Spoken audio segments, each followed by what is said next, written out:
Hoka, hey, Alita Army. Welcome to the Alita Livestream of March the 3rd, 2023. What will Alita be like in the sequel? Where we discuss all things to do with the movie Alita Battle Angel, the source manga Gundam, and the greatly desired sequels. I am your host, the Muskogee Creek from Denver, Colorado, here in the U.S., and with us today is in one of our regulars is Lee. He is from Fountain, Colorado. So how's it going, Lee? Hey, not too badly. Cool. And Angelus, I think, is coming on, but you know how those Aussies are. They're always late. So not always, but yeah, it's good to be back after taking 1 week off. I guess all you guys saw the tweet I did. I guess it was Monday. I think I did this. I went to Troublemaker Studios and tried to get on. They wouldn't let me on, because I didn't have an appointment or anything like that. But wasn't expecting to get on really. I was just hoping I could talk them into it, but didn't happen. The security guard was real nice though. He said, "Hey, he gave me a number and they'll call you back and stuff like that." Which they haven't. So. So I guess it is what it is, but he was a real nice fella. He wasn't, he wasn't like, oh man, there's one of those fans again, So, yeah, he was really nice. So Lee, what's going on down there in Fountain? Well, not a whole lot really. I lead such an exciting life and all that, but. Well, sure you do. Yeah. Well, aside from recharging the battery in my car, not really a whole lot. By the way, if anybody wants to come on, there's a link to the stream. All you got to do is click on it, and we'll bring you into the stream, and you can talk to us about Alita. We're going to kind of talk about, since there's been a lot of news here in the last couple of months about the sequel and stuff like that. I think we're going to talk about, what could we expect Alita to be like, in the movie itself or in the sequel. Before we do, though, let's kind of review a little bit about the petition. I guess we've got. I guess we've added maybe 60, maybe 70, perhaps even 100 over the last 2 weeks of signatures to the petition. So anyway, I think just about everybody on this stream is definitely, or that's watching the stream right now, have probably already signed this, but. For those of you that are in the future that are going to be watching this stream offline, if you haven't signed the petition yet, go ahead and do it. We would appreciate it, because the more signatures we get on here, the more impetus there'll be for Disney to give us that sequel that we all want. And then certainly just to kind of update here, Avatar 2 has made a bunch of money, as you can see there now at $2.265 billion, and they've done this in like 10 weeks, or it might be 11 weeks now, I'm not sure, but that is a lot of money in less than 3 months. I mean, wow. If you remember, some of the haters would say, oh, it's not even going to break $1 billion, it's going to lose money, it's going to be a flop. And there's your flop right there, over $2 billion. God, pretty amazing. It is a great movie. Great movie. Oh, Mandatory Carey wants Grace Jones, I guess, to be in the sequel. I don't know, Mandatory Carey. Is she? I don't know. You mean? I guess you mean to play. Oh gosh, Crimson Wind, I guess. And Mandatory Carey said he was one of those haters too. But yeah, I tell you what, Mandatory Carey, and I'm not singling you out, but a lot of those folks, I guess, are anti-Rodriguez, I guess, and anti-Cameron. And they saying it wouldn't make $1 billion. Well, that's kind of been put to bed, I think. Yeah, no. As far as Grace Jones, though, I think to play Crimson Wind, she could probably do it, I think. I mean, she was great in Conan the Destroyer. I mean, I don't know if you guys saw that. That was a movie that came out in 1990, I think it was. somewhere late 80s, and she played a warrior, and she did a really good job with it. So yeah, and she kind of has that look too of a combatant, so yeah, she probably could do it, for sure. But now she is like 30 years older, so whether she'd want to do it or not, I'm not sure, but I think she would do a good job if she was on it. So that'd be something that would be a good kind of a I guess Crimson Wind, to play that. I know personally I'd like to see Zoe Saldana, but hey, Grace Jones would be great. Yeah, she's still a 10. That's right, mandatory Carrie. She's great. Yeah, you're right. Conan. Well, Conan the Barbarian, I think, was 1984, if I'm not mistaken. And Conan the Destroyer. Yeah, you're probably right. It was a couple of years after Conan the Barbarian, Conan the Destroyer. So yeah, maybe so. Still nearly 30 years, but she would be good at it. I think she definitely would be. Anyway, any thoughts about? Have you seen the movie yet, Lee? Have you seen Avatar 2 yet? No, I haven't been able to get around to seeing it yet. Gosh, you got to go see it, man. It's great. And if you do, go see it in 3D. You got to do that. Yeah, you got to see it in 3D. I mean, God, it'd knock your head off. Particularly those underwater scenes. I mean, God Almighty, they're great. And they shot a lot of that at 60 frames a second, which kind of gives it an extra acuity. I mean, very, very detailed stuff. I mean, it's awesome. The way, of course, James Cameron makes great movies.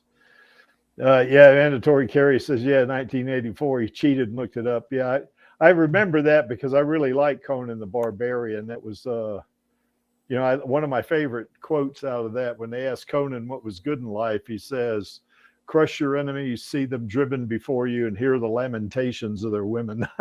Something like that. So, that was that was kind of fun. I think that particular quote, very much barbarian-esque, type thing, Okay, so I guess Angelus is still struggling to come on. I guess it's early there in Aussie land.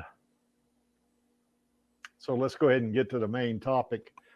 Now, this is just some thoughts that I had, and I got some slides coming up behind this, and certainly this is probably not going to be an all-inclusive list.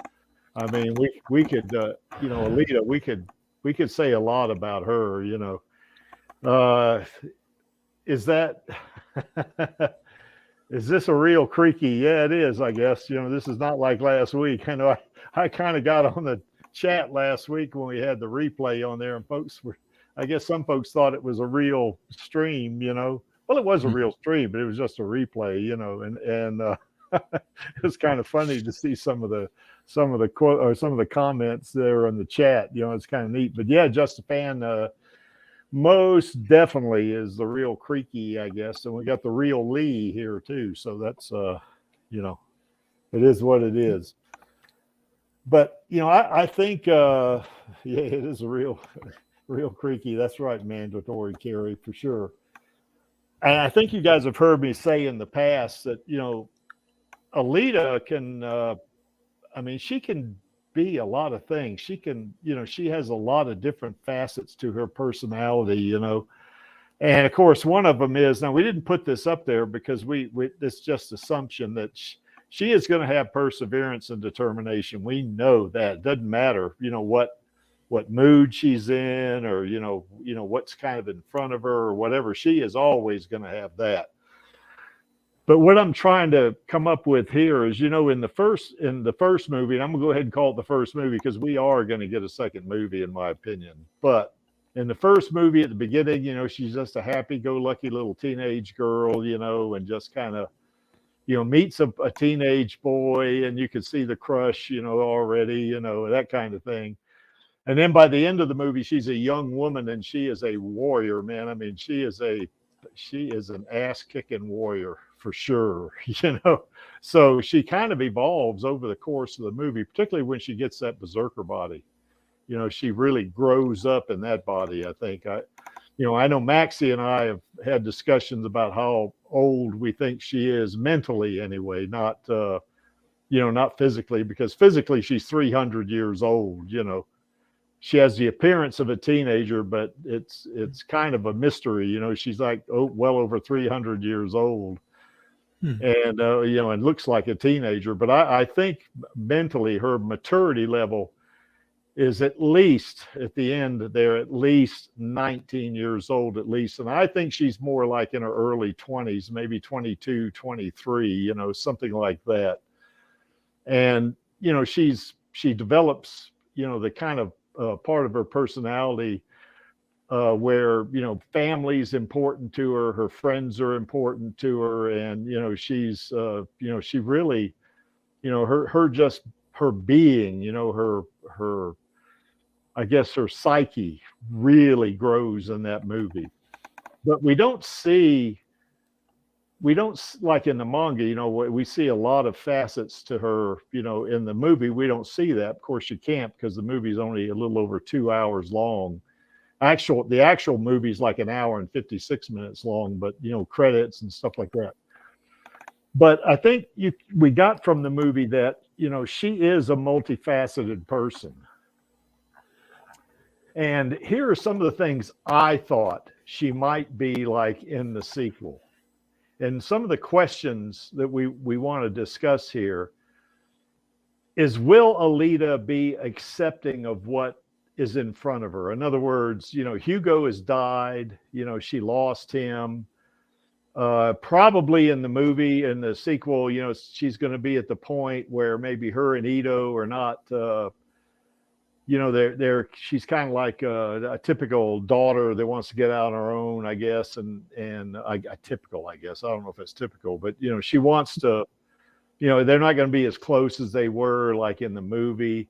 And is she going to be accepting of that? Is she going to, just take what she's got and say, okay, well, there's not much I can do about it, but I'm going to go ahead and accept reality here. Another thing I thought she might be is mad, and that's going to go pretty close to the vengeful part of this, because, she did at the end of the movie point that Damascus blade up at Zalem, to tell Nova, I'm coming for you, Jack, or I'm coming for you, Nova, actually. Is she going to be psychotic?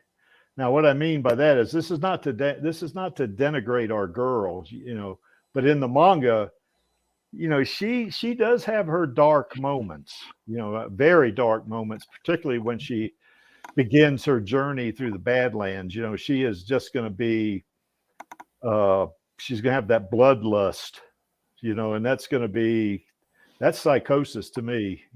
She is definitely psychotic there until she meets Figure 4. And Figure 4 kind of brings her back around to her humanity, I think. And of course, I guess that fourth bullet goes without saying. Is she going to be resilient? Well, yeah, that's a no-brainer. She's going to do that for sure, Yeah, she's always resilient. She sometimes has a bit of an overwhelming moment, but she always bounces back. Yes, she does. And that speaks to her, I guess, to her, determination and perseverance. She, no matter what happens to her, she seems to be able to get past it every time. Particularly when she fights Gurwishka. She's hacked to bits and all that, and most people would just give up, and say, okay, well, I'm dead. I may as well not. Play dead or something. Maybe he won't kill me or something. Not her, Jack. She stuck her hand in his eye and, gave him the old "fuck your mercy" line, which is, as we all know, the Creaky fell in love with her after that one. And certainly we saw at the end of the movie she was sad, because standing in front of the mirror, about to go out for her first match in the Champions League, and is she sad, So.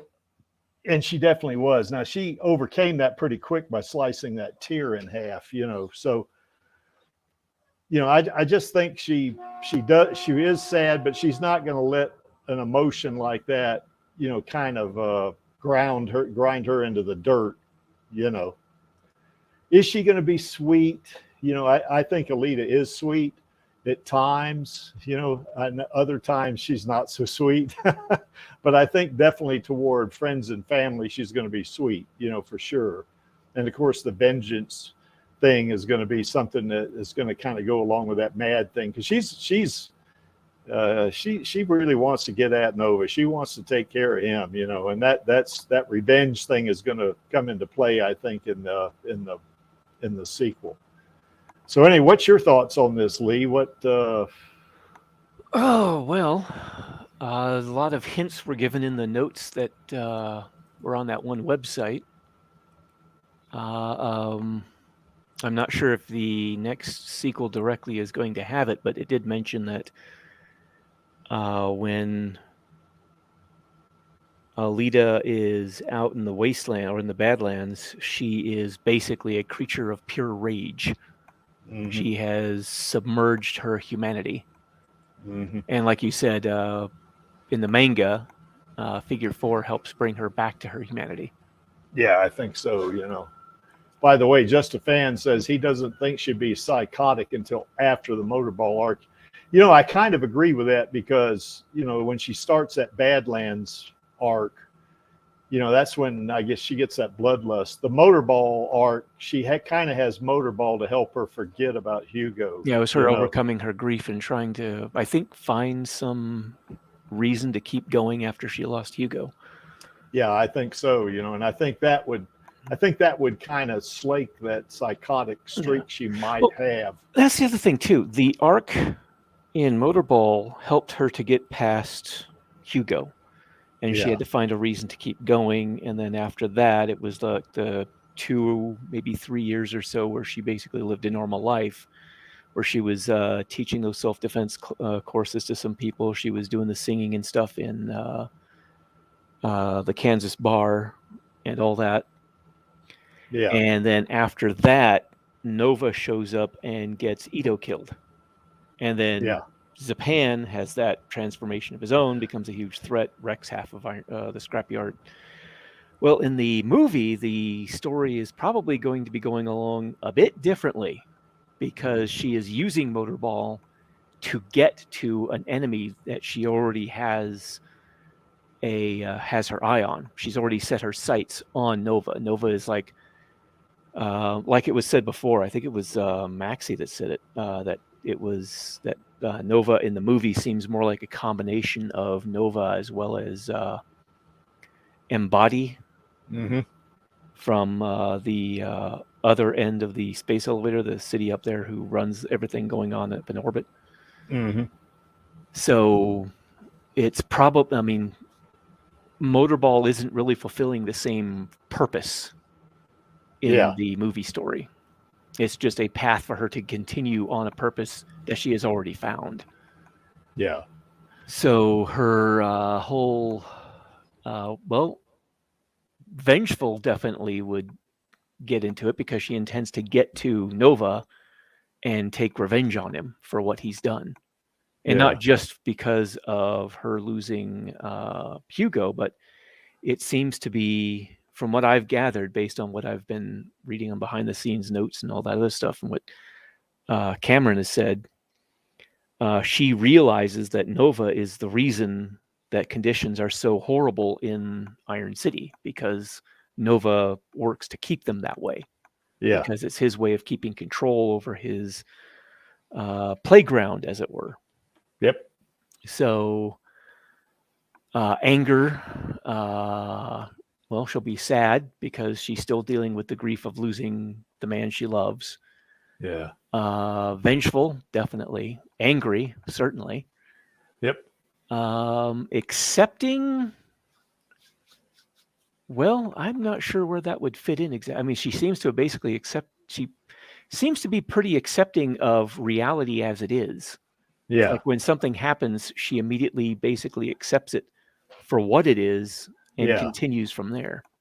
Well, it's like Just a Fan says that when she loses to Joshigan, she kind of does accept the fact that he beat her, and it's not like some people when if they lose at something, it's like they can't deal with it or something, or they got to get back at their opponent or something like that. Mm-hmm. She's kind of not like that. It's like she learns from it. Well, almost. not in that instance. I mean, I remember Yeah. the fight she had. I'm not sure exactly what was going on in her head because the manga wasn't real clear.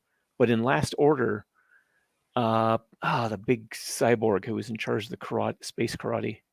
Toji. Toji, yes. He had actually shown her some civility, and the two of them seemed to be on fairly equitable terms. But during the course of the fight, she basically seemed to go completely over the top. Yeah. And went and told him that you'll pay for keeping me alive, or pay for letting me live, or you'll regret letting me live, and was just basically intent on just completely killing him.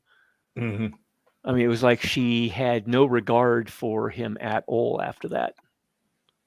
Yeah. Well, I've said this on several other streams. Alita can be very sweet person. You know, she can be very. So psychotic seemed to enter into it there. Well, you know, she can but she can go sideways on you in a hurry. You know, I know. Yeah, she can definitely. It's not. I wouldn't say she's bipolar, but she can. It's almost like that, you know.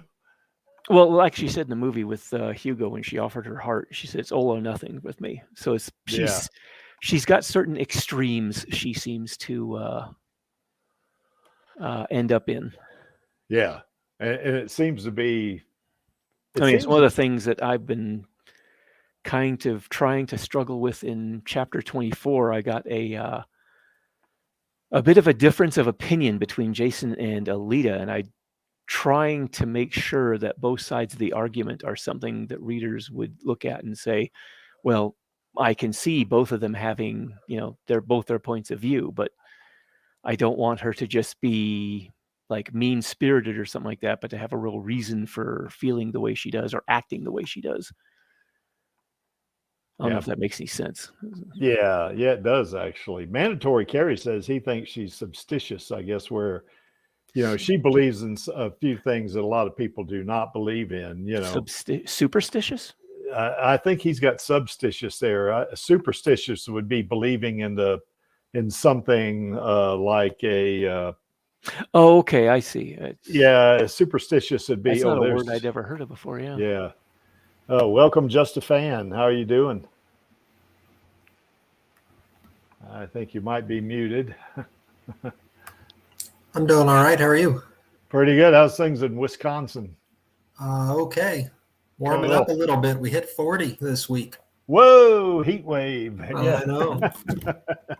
Yeah, I think we're in the 30s here, I think, in Colorado. But so anyway, I am so sure they're Just a Fan that you heard this and you want to get a couple of shots here on some of these things, which, by the way, I got a slide for each one of these. We can talk in more detail, but well, I figured you had 97 more. Not quite 97, but yeah, I got a few more. That's for sure. No, I just think it's interesting. You talk about her being resilient and the ways that can apply. Mm-hmm. That to me, at least in the translation, I've got the deluxe edition of the manga, those hardcover ones they released. Yeah. The book. Book. Yeah, the box set, right? Yeah. Yep. Yeah. And it just, the way she's written is so incredibly beautiful, and it's interesting how, basically, and this is true I noticed it in the film too, but just every character they introduce is almost like the epitome of what like Alita is being accused of being, for better or worse. Mm-hmm. And then she routinely demonstrates that she's not the epitome of that. Mm-hmm. So like Hugo was this kind of whimsical, wishy-washy, sort of immature child almost. Yeah. And there's certainly times where Alita looks like that.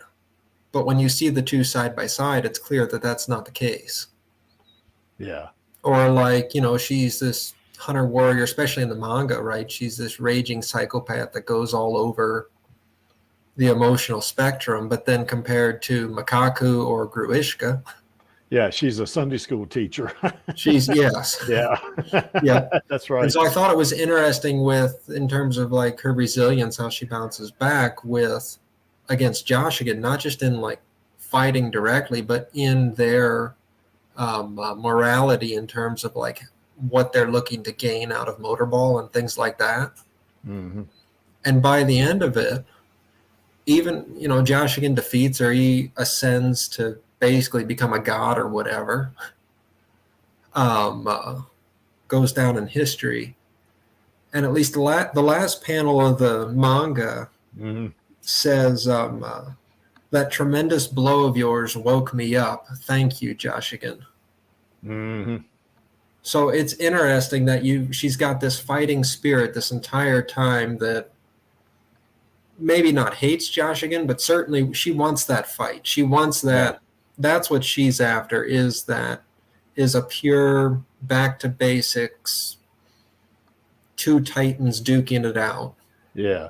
I think she views Joshigan as a worthy opponent. Yes. Yep. Yeah. Yep, absolutely. Which you can't get any more anime than that. I mean, that is the whole idea of two worthy opponents facing each other, right? Yeah. But yeah, in the way her whole character is written, just in terms of the spectrum of emotion that she is able to go through and not come off as like somebody like Joker or something like that, I mean, has a pretty wide range of emotion, but comes off as just crazy. Yeah. Whereas Alita's character has an insane range of emotion, but it's still grounded. Like, it's very real. It's never so off the rails that it's unbelievable. I wonder if that's she's retained that from her training in the military, you know, I mean, because, you know, she doesn't remember a lot of specifics, but I wonder some of that instinctive, ingrained, I guess. I think that's just her personality. I think it's just who she is. I think there's certain people, which I think it goes hand in hand. You know, I think there's certain people where that's just their personality. And then you get into the military or whatever, and it feeds off of that. So it's a self-fulfilling prophecy in a sense. Like, certainly you can train something like that, but I think a lot of it is her personality. And then it just feeds off of it. And so then they go back and forth, and it's this endless loop, right? Yeah. That fulfills itself, basically. So that's kind of the chicken and the egg thing, but yeah, I think she had the makings of that in her personality, and then she gets into the military, and it just kind of, you know, it just furthers it, I think, you know, and then of course, and then it reinforces it. Then her personality develops some more, and she reinforced it some more, you know. Yeah, I think it's very similar to, you know, in a lot of ways, how like kids might get either pushed into or persuaded into either a hobby or a career or things like that. You know, they might have a natural draw towards a particular sport or activity or a skill set of sorts, you know. And so then you push them into or encourage them to go into a particular hobby or sport that plays off of that. Mm-hmm. And then it fulfills itself, and it all becomes one and the same. But, you know, conversely to that, you can also have, also a good example of that is like somebody who has, like a kid who has like violent tendencies. Yeah. They might often, I mean, sure, there are instances where they might get pushed into something like chess or yoga or something that's, I'll say, calming, or writing or art or something like that. But more often than not, they get pushed into something like martial arts or a physical contact sport. Yeah, like football or something. Right. Yeah. Like football or hockey or something of that nature that takes that physicality and gives it a purpose, a meaning, but a grounded Yes. piece. And then they're able to basically now have a foundation for which to build off of. Yeah. And I think that's what we see in Alita. So, I'm not saying the aspect isn't part of it, but I think that's what we see in Alita, is that she has all of these natural tendencies, whether it was because of the circumstances she was brought up in or just whatever reality she faced, or somehow, or one way or another, genetically ingrained, whether that's nature or nurture. But I think that's what we see. And it's so incredibly well written that this has got to be the one of all the things in the sequel that's got me scared. This has me the most scared, because this to me is what sold the manga. It's what sold Alita's character. It's not, you can point to the physicality and the violence and the gore and the world building and technology, and we've done streams on every aspect of this whole world, right? Yeah. Even the artwork, but to me, what ultimately sold this was Alita's personality, and they did so well with that in the first film. Man, it's got me scared. Well, I think one of the things is that these different facets of her personality, I think some folks might be worried that any of these facets, or any of these, a combination of one or two of them, might scare people off of the character to the point where they don't like the movie or something. I kind of wonder about that. But I'll tell you, one of the things I would like to see is, like you mentioned, I'd like to see them bring out these different facets in Alita, because kind of like they do with the MCU, like for instance, if you saw the first Avengers movie, Hawkeye, definitely was a good guy, and then Loki, kind of turned him into a bad guy, and stuff like that, and that one, I guess that one scientist that helped him develop that. I can't remember his name. I know who you're talking about. But by touching him with that scepter, but touching both of them, he kind of like he brainwashes them or something, and then they come back. He goes off the rails a little bit. Yeah, he does. And Hawkeye's the same thing. I think Alita, they could do something like that with Alita. Make her. Oh, absolutely. Part of the sequel, make her a very scary individual. Absolutely. And bring her back around, kind of something like that. I think that would really... the part that scares me the most about that isn't that concept. It's that people are going to say, oh, well, it's just Wolverine.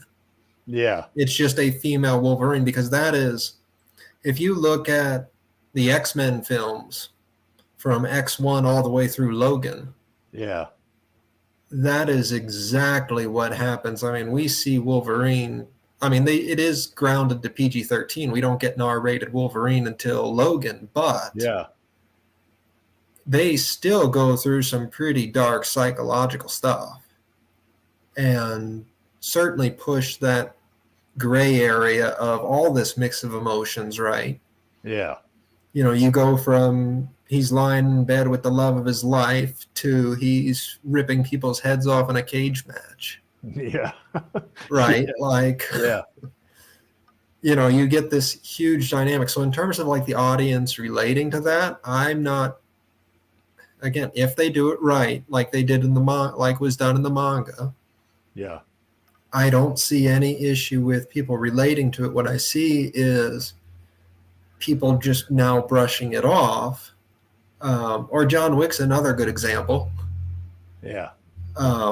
And people saying, oh, it's just Wolverine, it's just John Wick, or a female version of Wolverine, female version of John Wick, like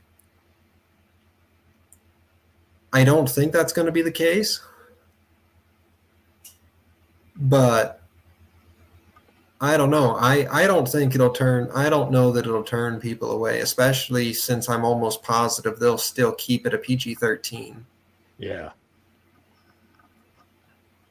But if they make her like in the manga, we're going to see some dark side to her. Oh, yes. That's for sure. Yep. Like that one side story where she shoots that Deckman, you know, I mean, that was pretty brutal right there, you know. Mm-hmm. So I like you, I would have no problem with that. I think for the sake of the story, though, and for the sake of her, I guess you would say her innate or her basal spirit or being or whatever you want to call it. I think basically she is a good person. Yep. And they would need to bring her back from that, you know, and that's where figure 4 could come in. But, you know, the one thing I would say about Wolverine, though, is even though he's pretty brutal, you know, in a lot of those movies, I think basically he's still a good guy, you know. Absolutely. And I guess that's my point. Yeah. And I think Alita could, you know, especially when she's working for the Tuned program, you know, she's pretty badass. I mean, she's pretty much a bad guy, you know, at that point. Oh, yes. You know. And I think somebody in the chat said something about her wiping out, or there it is. That was you, Just Fan, you know, pummeling that motorcycle gang. She definitely did that, you know. Yeah. Oh, that was probably one of my favorite panels in the whole thing, is her just nonchalantly taking out this motorcycle gang. Yes. I'd love to see. I want to see that in her, you know. I mean, yes. Because one of my, you know, I mean, I enjoyed the whole movie, but one thing I really came to appreciate after I read the manga was how Alita is at the end of the movie. Yep. You know, I mean, she splits Grishka in half, you know, takes out all the Centurions. Of course, that would be something a good guy would do, but killing Vector when he's unarmed, that's pretty dark right there, you know. And that's the kind of thing I want to see them do with her, you know, in the movie. Oh, yeah. No, it goes back to, you know, she's got all these sides to her, but ultimately it's grounded. Like, I mean, even the killing Vector part is like, it's brutal, but at the same time, it's like he had it coming. He had it coming. I mean, goodness, there's how many similar plot lines could you write? I mean, if there was a dystopian future and instead of Vector running a factory, it was an insurance company. Yeah.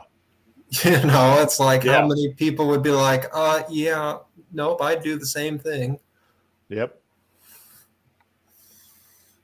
Yeah, what I don't want to see them do is turn her into the quintessential superhero good guy. I don't want to see them do that. Yeah, no, I want to see the John Wick Logan Wolverine. Yeah. Well, from what I've seen of the notes that they had that Cameron made, that's definitely what's going to happen. She's going to be very well. What Cameron was saying, the second movie was going to be called Fallen Angel.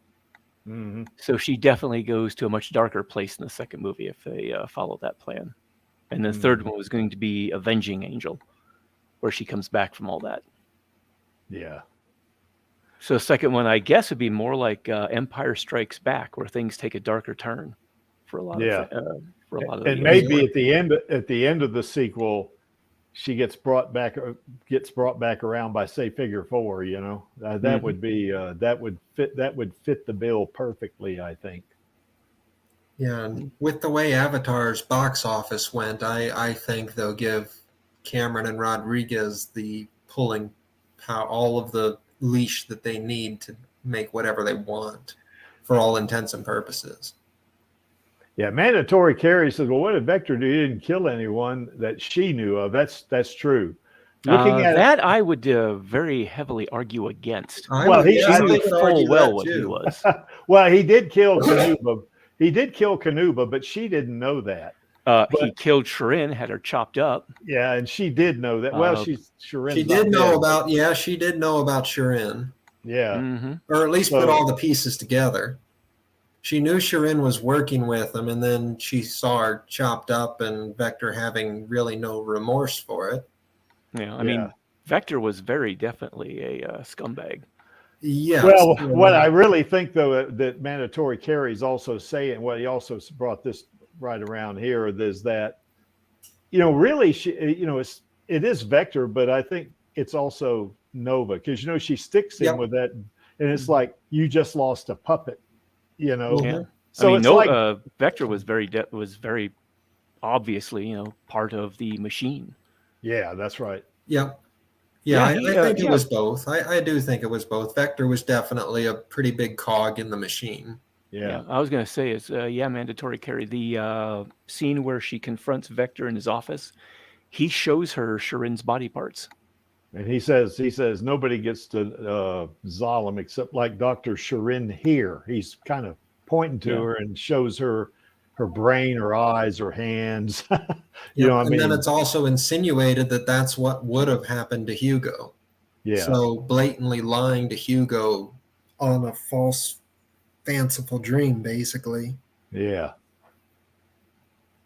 So I mean, she has a lot of reasons to kill Vector, even if he's nothing more than the operator of the factory and a pawn for Nova. I mean, the factory's not exactly a great place to work.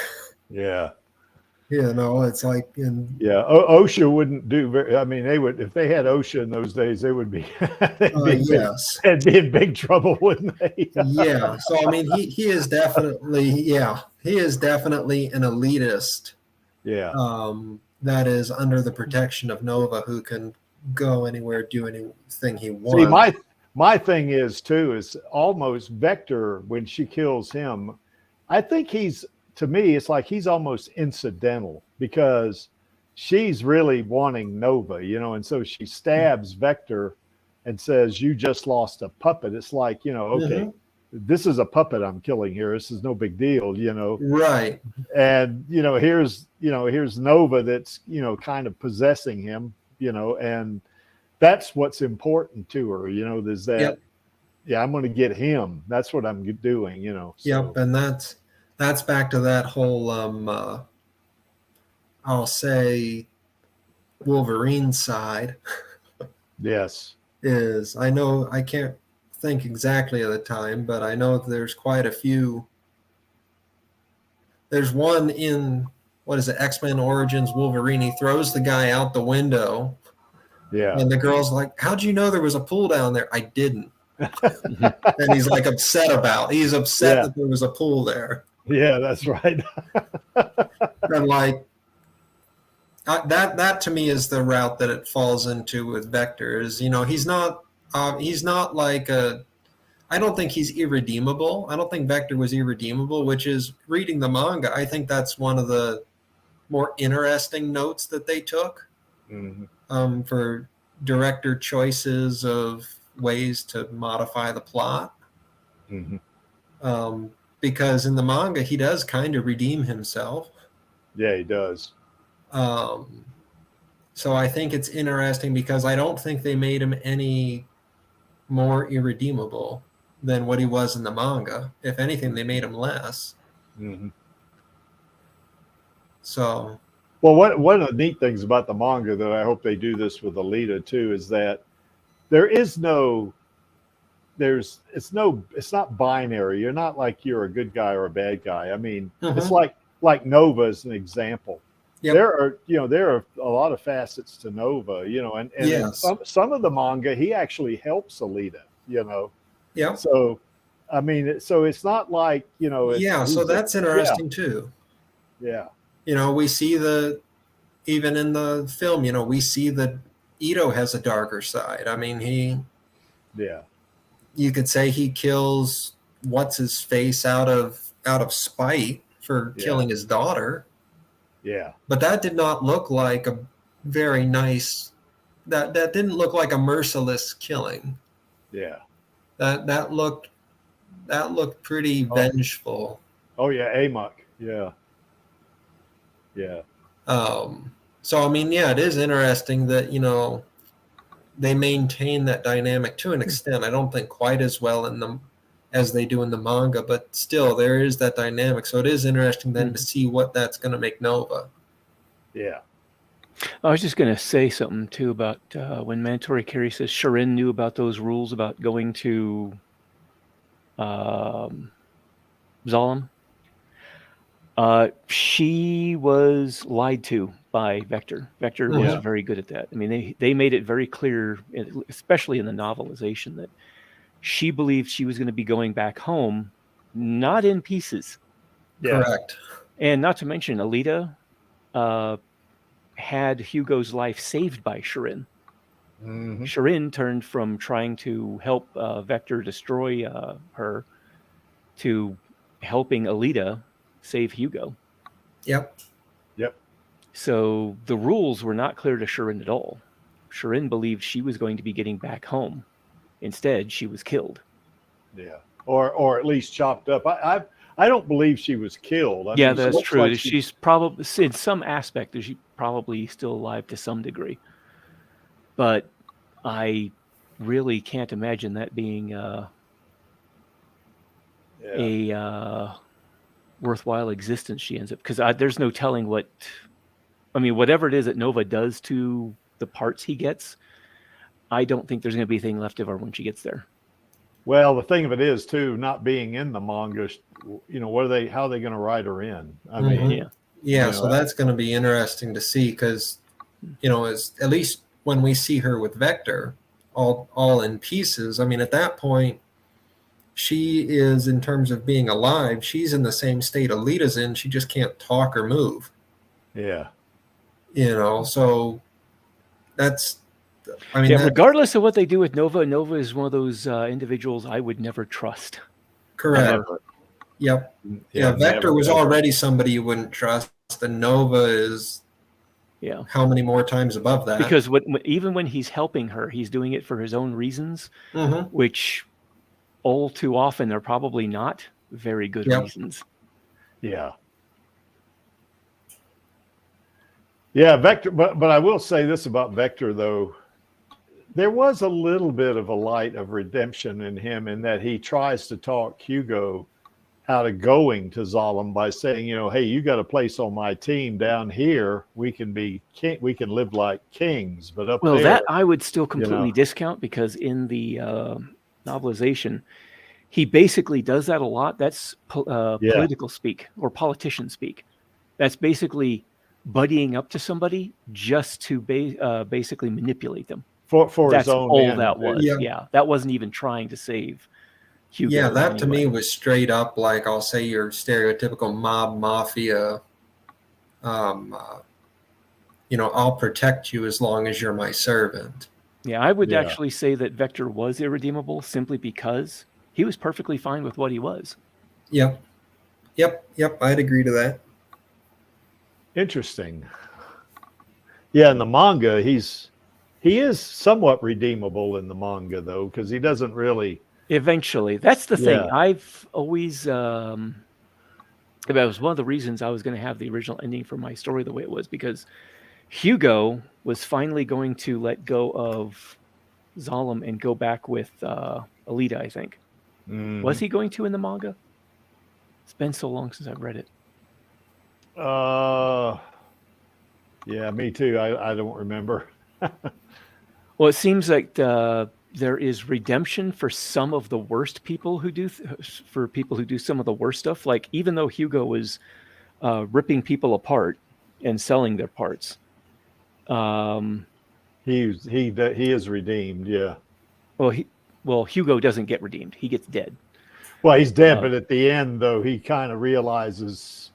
Well, it's kind of like Angelus has said in the past. You know, he didn't realize what he had in Alita until too little, too late. You know? But with Vector, he had done some terrible things, then goes on to do some more terrible things. Yes. But then eventually finds redemption.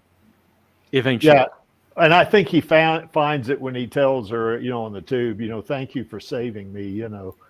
Well, I mean, with Vector, he eventually gets redemption when he works with Chaos to help build that bridge between the ground and Tefari's. Oh, sure. Oh, okay. Meanwhile, Hugo dies on the tube Yeah. and doesn't really get to basically gets the death sentence. Sharin also, she ends up in the movie finding the human side of herself again, and then gets killed. Yeah. So it's kind of like the redemption thing seems to be a little Temporary. not temporary. Yeah, what's the word? fleeting or something. Yeah. Something like that. I can't remember. I can't find the right word again. Yeah. Arbitrary. That's Yeah, the word there I you think go. I was looking for. Yeah, the whole redemption thing seems to be very arbitrary. But I think in both Sharin and Hugo's case, I think they genuinely figured out, that they actually turned the corner. I think they actually. Well, that was part of what I was the- trying to say too. Yeah. It's like Hugo finally realizes what he had going for him there and wanted to have that, but ends up getting killed. Well, and I think Sharin ends up finding, that her humanity again and gets killed. And in the manga, Vector, well, he ends up in a wheelchair, but he lives for quite some time doing all these terrible things and then does this one good thing. And it's like, okay, well, he gets to live, more or less. Yeah. It's almost like in real life, isn't it? Some of the worst people are walking around, and some of the best people die young. Yep. Yeah, exactly. I think, or some of the people who started out bad, but tried to actually turn themselves around, just get struck down anyway. Yeah. But I do think in Hugo's case, a couple of things about Hugo in Hugo's case, he does when he gets his cyborg body, he does try to walk up that tube, knowing that he's got Alita. He has her, but it's like, okay, I'm still going to go to Zalem. Now, in his defense, I think one of the reasons in his mind that he's doing it is because he's a wanted man. Yeah, he could stay below in a city full of hunter warriors looking for him. That are trying to get him. That's right. So in that case, I kind of understand it. But he did try to go up there, even though knowing he had Alita. And it wasn't until after he gets chopped to bits, that he tells Alita, "Thank you for saving me." It's like at the very end, he realizes, that, hey, well, it's like Angela says, too little, too late, Yep, and that's true in the manga as well. I've been flipping through it as well while you're talking, and he does exchange. He doesn't have as much dialogue as he did in the film, but they do exchange a smile and a goodbye, and it's at least implied of him realizing what he had. Yeah. And at least for that instance, I guess, I don't know if redeemed is the right word, but there's a satisfaction. A hole has been filled. Yeah. A hole inside of him has been filled. And that's, I guess, maybe not redemption, but a certain satisfaction. Or a measure of redemption anyway. Sure. I mean, you're right. It's not a total redemption, but because he still was trying to get up there. And see, one of the things about it too, and I've said this on other streams, is that after he sees those grind cutters on Garishka when they were in the Kansas bar, this is right now, that at that point in time is when he should have realized, that, hey, what I did is threatening Alita's life. Oh, and he did, if you saw the look on his face. Yeah, he did. Yeah, it was like, holy crap, And that was definitely, like you said, that was probably the first time he ever had a realization like that. But even after that, he's still trying to cut a deal with Vector to get to Zalem because he was drinking that scotch or whatever they had there. Yeah. And it's like, okay, I know they tried to kill Alita, but it's okay. I'm still going to cut this deal. Well, I think that also speaks to the way the world itself is that as well, because the world is just that bad that you end up having to shake hands with the devil to get anywhere. I mean, that's just how bad that world ended up being, and at least how people like Hugo perceived it to be. I don't think he's necessarily wrong. You tend to end up having to work alongside some pretty terrible people just to get anything. Yeah, just Yeah, real funny. that's very true. Real funny thing here, Mandatory. Carrie says there's only 7 watching and only 1 asshole in the chat. We won't ask him to define which is which here. There is 9 people now. I think he's talking about himself. Yeah, I know. But yeah, I'm thinking maybe funny. everybody else has got finds what you got to say interesting, so they're staying on it, just listening. We've put them all to sleep. Yeah, we have. So anyway, I guess we got on that pretty good. But let's just kind of go over the different aspects of Alita, and if there's some others, we can chat about that. Now, a while ago, I said accepting. Now, yeah, Alita does mandatory carry. Yeah, only asshole here is him. Okay, he's got a little arrow pointing toward his PFP there. That's funny. But anyway, she does accept reality, doesn't she? Mm-hmm. You know, and when she lost to Joshagon, although I would say she barely loses to him, you know, because she almost took him out. It was a draw. It was a split thousandth of a second, whatever. Yeah, and she wakes up later. What happened? You know? Mm-hmm. So, I mean, that's the way that happened. But I think she does accept, you know, what's in front of her. She's not like someone who lives in a bubble who kind of accepts an alternate, you know, kind of reality or something like that. She very truly is in tune with the world around her. I think when I say accepting, I don't mean she's gonna be a kind of how would you say submissive to it or something like, oh, this is reality, I can't do anything about it. She doesn't try to rationalize. I don't. Yes, that's right. And even though she accepts it, she's still going to do something about it. You know, I mean, as opposed to somebody that says, oh, I guess. How would Hugo's relationship fit into that, though? Say again, Josephine. How would Hugo's relationship with her fit into that, though? She's in denial with a lot of that, thinking she can change him. Well, she didn't realize, I think, what Hugo was into until they were in the church when he got stabbed by Zapan. You know. Yeah, it wasn't until the church when he confesses what he'd been doing, and she basically does not look happy with him at all. She looks disgusted with him. Mm-hmm. Yeah, particularly when she sees his name up on that kiosk. You know. Yeah, but that's also I think why she asks him, "Where were you tonight in the church?" when he's lying there bleeding. That's a good point. Yeah. Yeah. And he says, "I went to try to stop them," and she basically looks very relieved that he was trying to do the right thing at that point. Yeah, that's a good point. That scene tears me up every time I see it.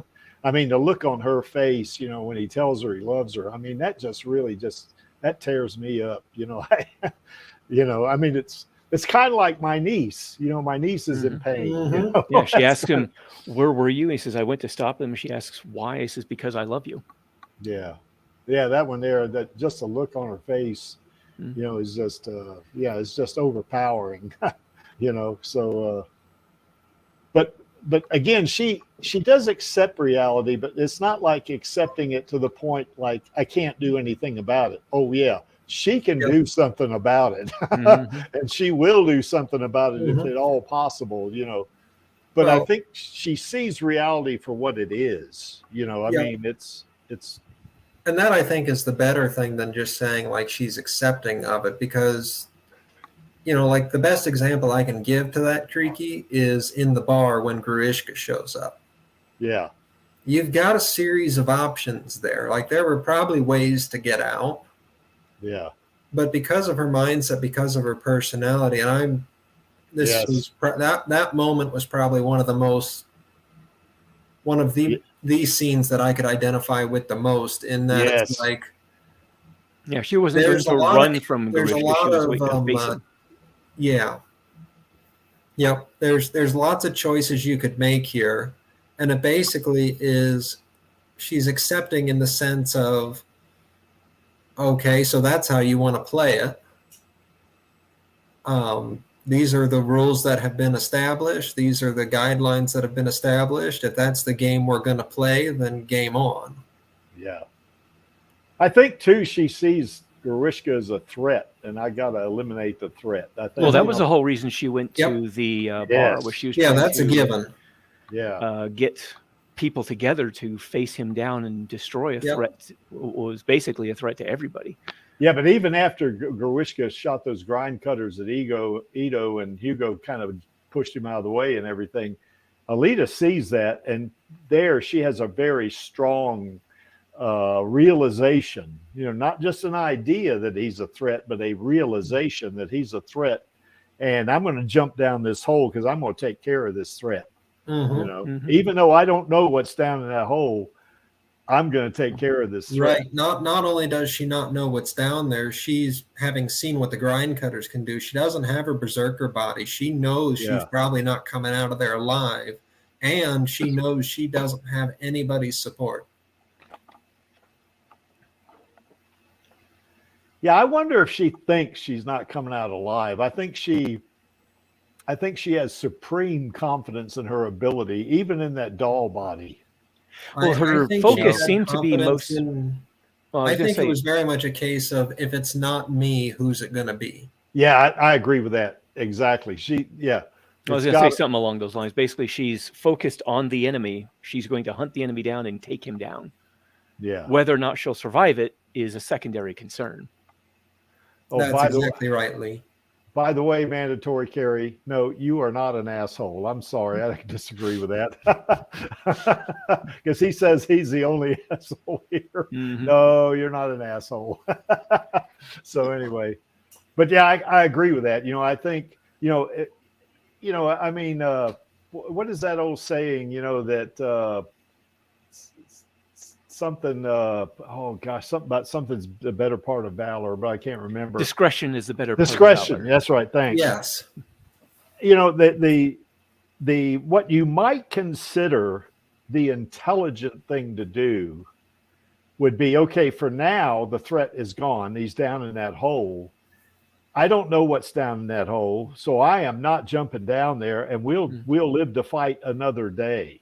Well, but that's not her, is it? That is not her at all. Well, I think part of it also is the fact that she knew where he was. She knew he was not going to stop coming after her and Ito. Yeah. And she probably also knew that maybe even to some degree Gerhard was also in danger, because Gerhard's part of their little circle. Yeah. So I think there was this realization that she either takes him on now or he's just going to keep coming back. Yeah.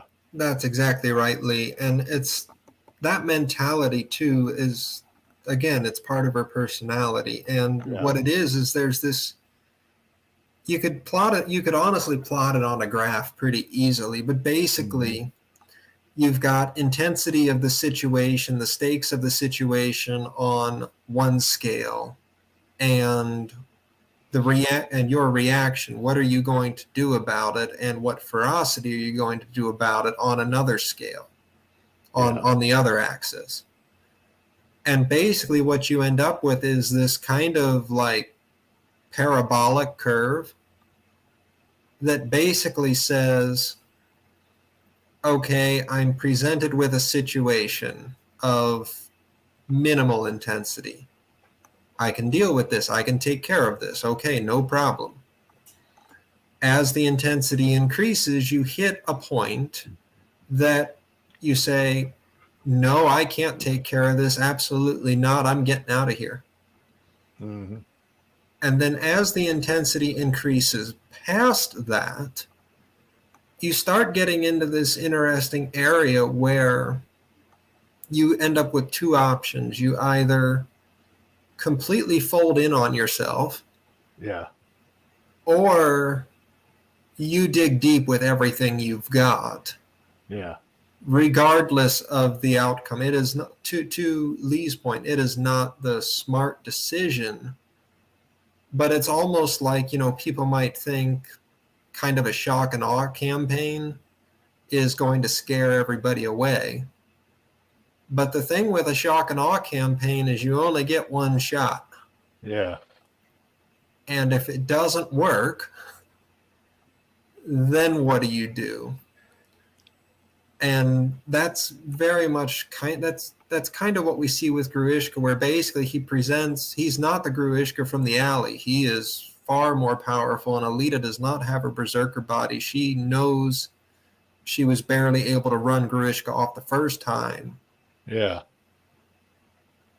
I firmly believe she knows she's walking into the doors of death, and that she has to do it for two reasons. Yeah. And the one reason is, who else is going to stand up to him? Yep. Because she's hunting me and just been made aware that it's nobody else cares because there's no bounty on him. And the second reason, and I don't know that the second reason was necessarily intentional. I think it just kind of went along with it. It was just an inherent part of it, but proving herself to Ito, showing where her heart truly is. She doesn't jump down there to prove that's where her heart is. It just ends up happening. Yeah.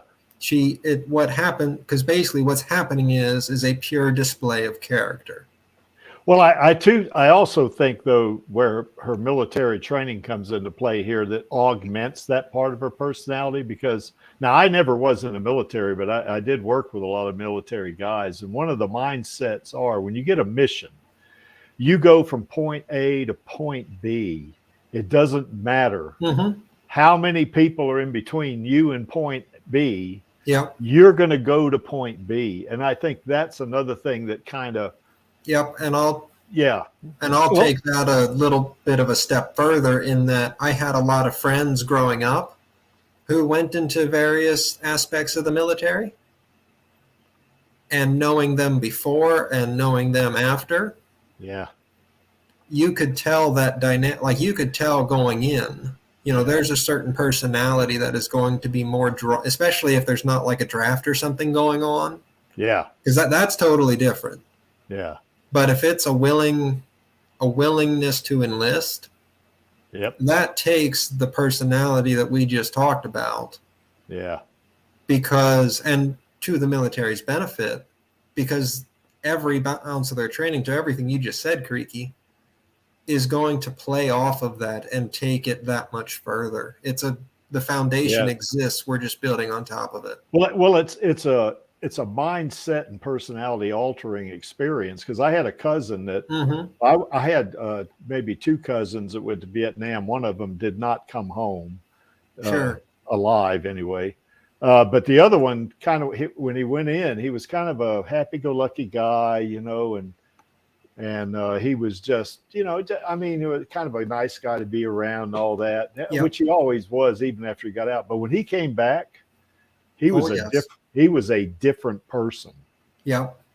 You could see purpose in what he's doing, know? So, and I think that kind of helped. Absolutely. I think that augmented Alita's personality and her belief that I am going to take care of this threat. I'm going to do it, even if I die. Well, and so the interesting thing to that aspect is there have been a lot of studies done, especially after World War II, of Medal of Honor recipients, and trying to figure out, well, how do we get more soldiers like that? Yeah.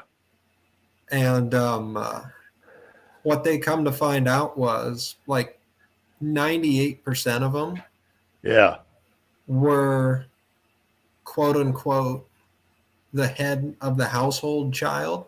Yeah. So they were, even if they weren't the oldest sibling, they were the responsible sibling. They were the one that was looking out for, and protecting the rest of the family. Yeah. The rest of the kids or whatever. Yeah. It was over 98% of the recipients ended up being, most of them were the oldest. They had a sense of responsibility and duty.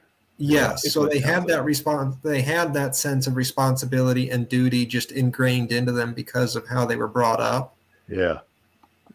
And then, of course, again, to your point, when you go through the military training and then get deployed and put all of that training to work, especially if it's for an extended period of time, even if that's only a month, it just takes that, like you say, Creaky, it is night and day. Even if you could, kind of see beforehand, which I'm sure certainly you would. Yeah. Oh yeah, I can see those traits. Yeah, they were always kind of the, maybe the level-headed or assertive or whatever. But yeah, coming back, it's a whole nother level. Yeah, let me respond to mandatory carry here just a little bit. Yeah, mandatory carry, there was a draft in Vietnam. That what they did was a lottery system. And, if depending on what number you got, they drafted you. Not everybody was drafted. That's why they had the lottery system. I know it was interesting. My brother and I had exactly the same number, even though, see, here's the thing. When they started that lottery system, everybody got a number, but they, like the youngest people, went first. Then they went through the numbers for the next year and the next year and the next year. And I remember when that came out, I was like 20 years old and my brother was 18. And we both had a relatively high number. So, and plus we both had student deferments, But yeah, there was a draft. There was a draft in Vietnam. Now, not everybody went. So, in a real way, it wasn't like a comprehensive draft where they just got everybody, Right, not like World War II. Not like World War II. That's exactly right. And to mandatory carries point, yes. Yeah, that's right. Going to war changed you, because my cousin that came back alive, he was a different person. He definitely was. I mean, his outlook on life was totally different. Mm-hmm. And of course, another thing that war will do is that it gives you PTSD if you've seen things and your life has been threatened and all that. See, with Alita, and of course we're trying to project ourselves forward, 500 and something years, but it seems to me that at least the military and probably the Earth Defense Force and all, their training was somewhat different in that it seems like they had a better way. Now I'm only speculating here, but it seems like they had a way of training you to where, whatever you see or whatever, particularly with cyborgs, didn't affect them the same way that, say, like humans in the 20th century, and that's kind of just my take on that. Yeah, I would agree because there's actually a lot of ongoing studies right now about PTSD in prior to deployment. Yeah. So basically what it is PTSD from the training. Yeah. That exists. And there's ever ongoing studies right now that are trying that. I don't remember what exactly triggered it, but basically somebody was effectively had this theory that PTSD was being trained into the soldiers. And then when they go to war, it of course gets multiplied that much further. But there's this theory that even without going to war, without seeing any of the atrocities of war, you would still have PTSD because of how the training is conducted. Yeah. Well, not only that, one thing that, if your life is in danger and you see that, I think that's one of the things that kind of gets that going. But with say like these cyborgs like Alita, she had no compunction. I'm jumping down that hole. I'm going to take care of this problem. Well, like Ito said, she had some part of her training as a berserker was to seek out conflict. Yeah. Yep. So that combined with probably her base personality traits helped out with that. Mm-hmm. But there's also the likelihood that, considering the technology they had to interface with neural tissue, there's probably technology that could be implanted in the head that could help the brain to overcome certain stresses. Yeah, and probably some chemicals that would be released or hormones that would actually take care of it as well, Yeah, because being able to interface machinery with the human brain the way they did, they had to have some level of mastery over the body's neural system. Yeah, I think so. Yep. So anyway, my thought here was that when I say accepting, like you were saying, Just a Fan, it's not that she's accepting it and is just kind of bowing down to it to the point that there's nothing I can do about it. It's just that she accepts reality for what it is, and then she will act accordingly, So it's not like somebody Exactly who has their own perception of something and they may be wrong, but I'm going to act this way, when there could be totally wrong. And if they don't see the reality of it and they act a certain way, it's not going to be good for them, probably. Whereas Alita, I mean, it's like her realization of reality is just, and how she's going to act is ingrained in her personality and augmented by her training. Anyway, that's kind of my lot of words there, but No, that was well said. Yeah. What do you think? Is Alita going to be mad or angry? Yeah. Never. I think she already is. No. Yeah. Yes, she's going to be angry. No, never. Not never. How could you even suggest such a? Well, yeah, exactly. But here, in this picture anyway, she's got that berserker body. It's not like when she had the doll body. I mean, now, now it's like one of the things about this. Okay, she's mad, she's angry. She's lost Hugo. She's essentially lost Ito. And she's. I'm going to do something about it. But now with that berserker body, she has got the power to do something about it, that she didn't have with her doll body. No, she had the will, and now she's got the way. That's exactly right. So she's got the means to take care of things. Like, for instance, to your point, Just a Fan, if she had jumped down that hole with this berserker body, Garishka wouldn't have come out alive on that one, I think, even though he had those grind cutters. Now, at that point, she didn't have the Damascus blade, but she did have that plasma weapon, and she does not need that berserker blade or that berserker. Well, as Ito points out, the berserker body itself is a humanoid weapons platform. Yes. Yep. And that Damascus blade is not necessary for her to cut Garishka in half. I mean, really, all she's got to do is put her hand on his head and burn him alive. With that plasma. Well, and keep in mind, it's an arc plasma, so it's not just heat; it's electricity. Yeah, so that's right. Unless he's got some pretty serious arc protection, which he doesn't. Which I don't know that he does, because there's in the manga there's quite a few cyborgs that get struck by lightning, and that doesn't go so well for them. Yeah, electricity seems to be a fairly common way of dealing with cyborgs in both the movie and the manga. Yeah. Yeah, I think she's. Oh shit! I mean, I wouldn't want to. I wouldn't want her pissed at me if she was a real person. I would not want her pissed at me at all. Because like say she can go sideways on you, and if she perceives you as a threat, you're dead. Yes, especially considering it only takes 5 milliamps to kill you. Yeah. So yeah, she's yeah. She's bad news here, and of course you see Zapan. Zapan's a pretty potent, cyborg himself, but she just overpowers him. He's tantamount to a flea to her. It's kind of like in that movie Watchmen, where I guess Dr. Manhattan says that, the Earth's smartest human is no more of a threat to him than its smartest termite. Well, in this case, Zapan is no more of a threat to Alita at this point.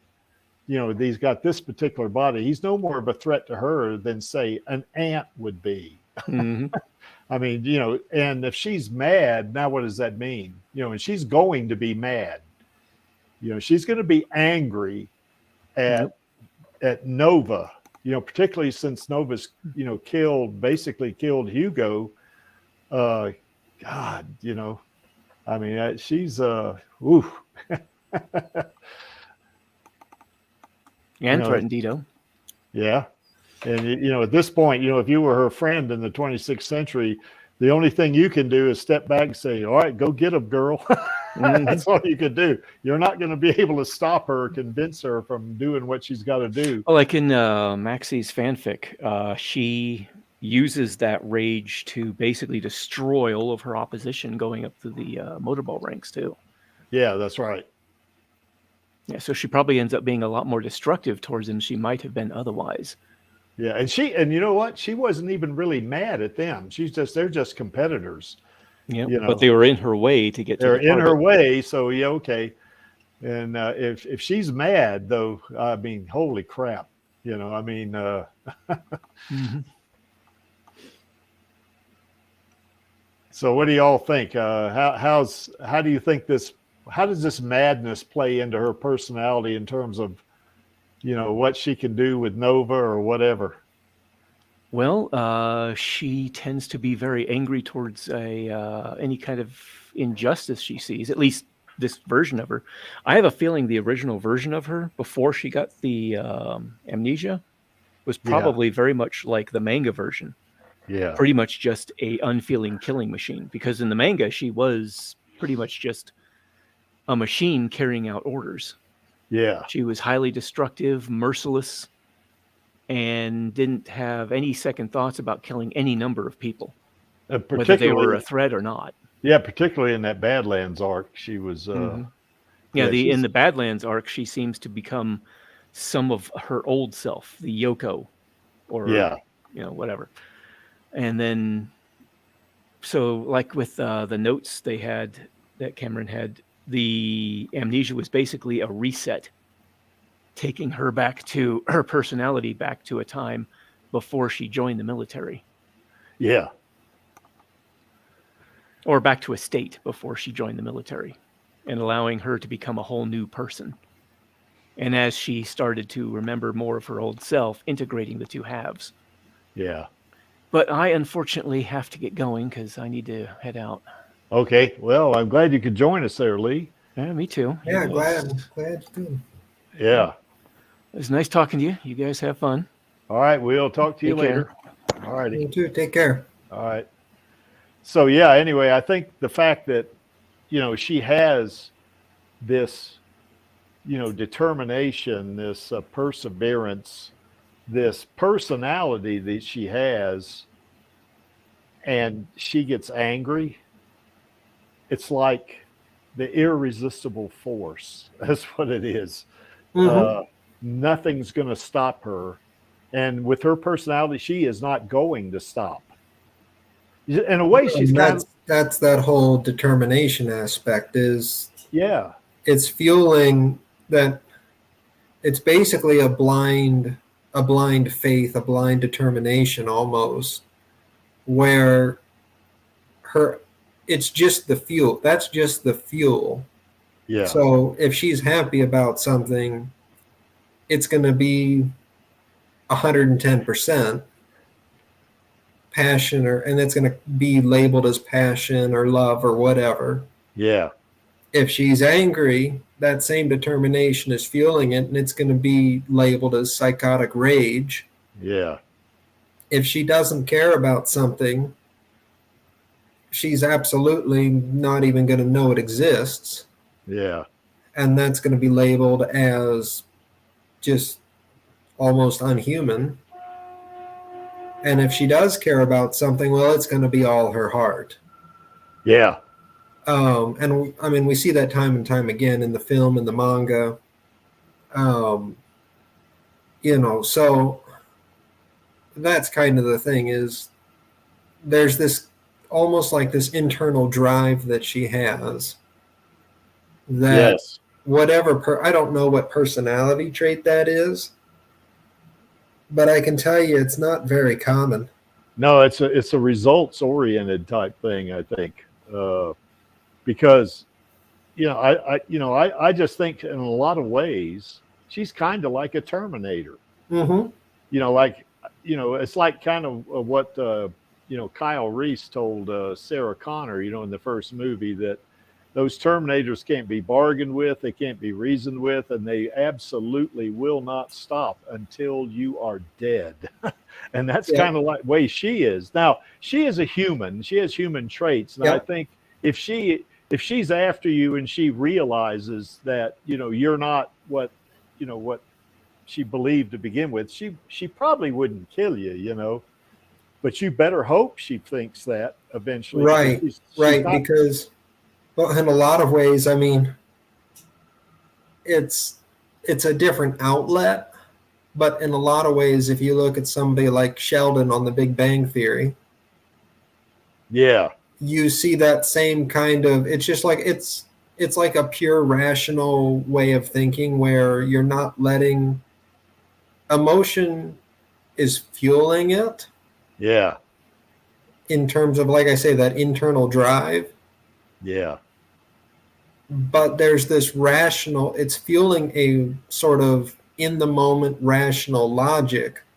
yeah, That means your feelings aren't necessarily the deciding factor.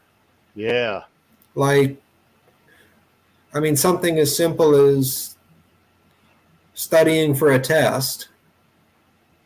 If that's you and your group of friends, you've got one that's kind of dedicated to the material, and you've got another one that just wants to play video games, but you've been given specific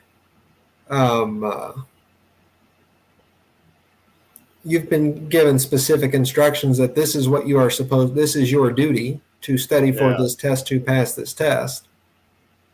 You're probably not going, that friend playing video games probably ain't going to be your friend any longer by the time that night is over.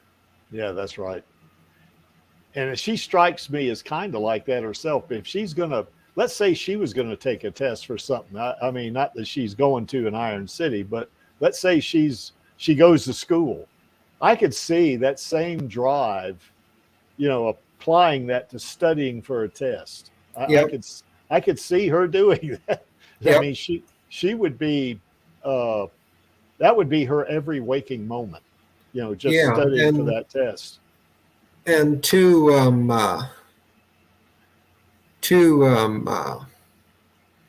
Mandy Carey there, I don't know if rational is, so I think rational is the right word, but I think, again, there's this assumption of like morality. Yeah. That goes kind of hand in hand with that does not, it's not related at all. Yeah. If something is purely logical, you don't have an emotional connection to it necessarily, or you don't have like an irrational emotional connection to it. Mm-hmm. So like if it's something that, and that's easy to see with like,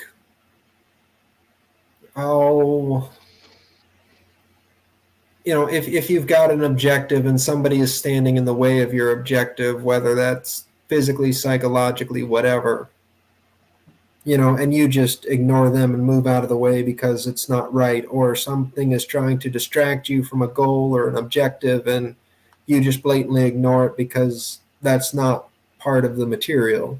Yes. Okay, that's easy to see.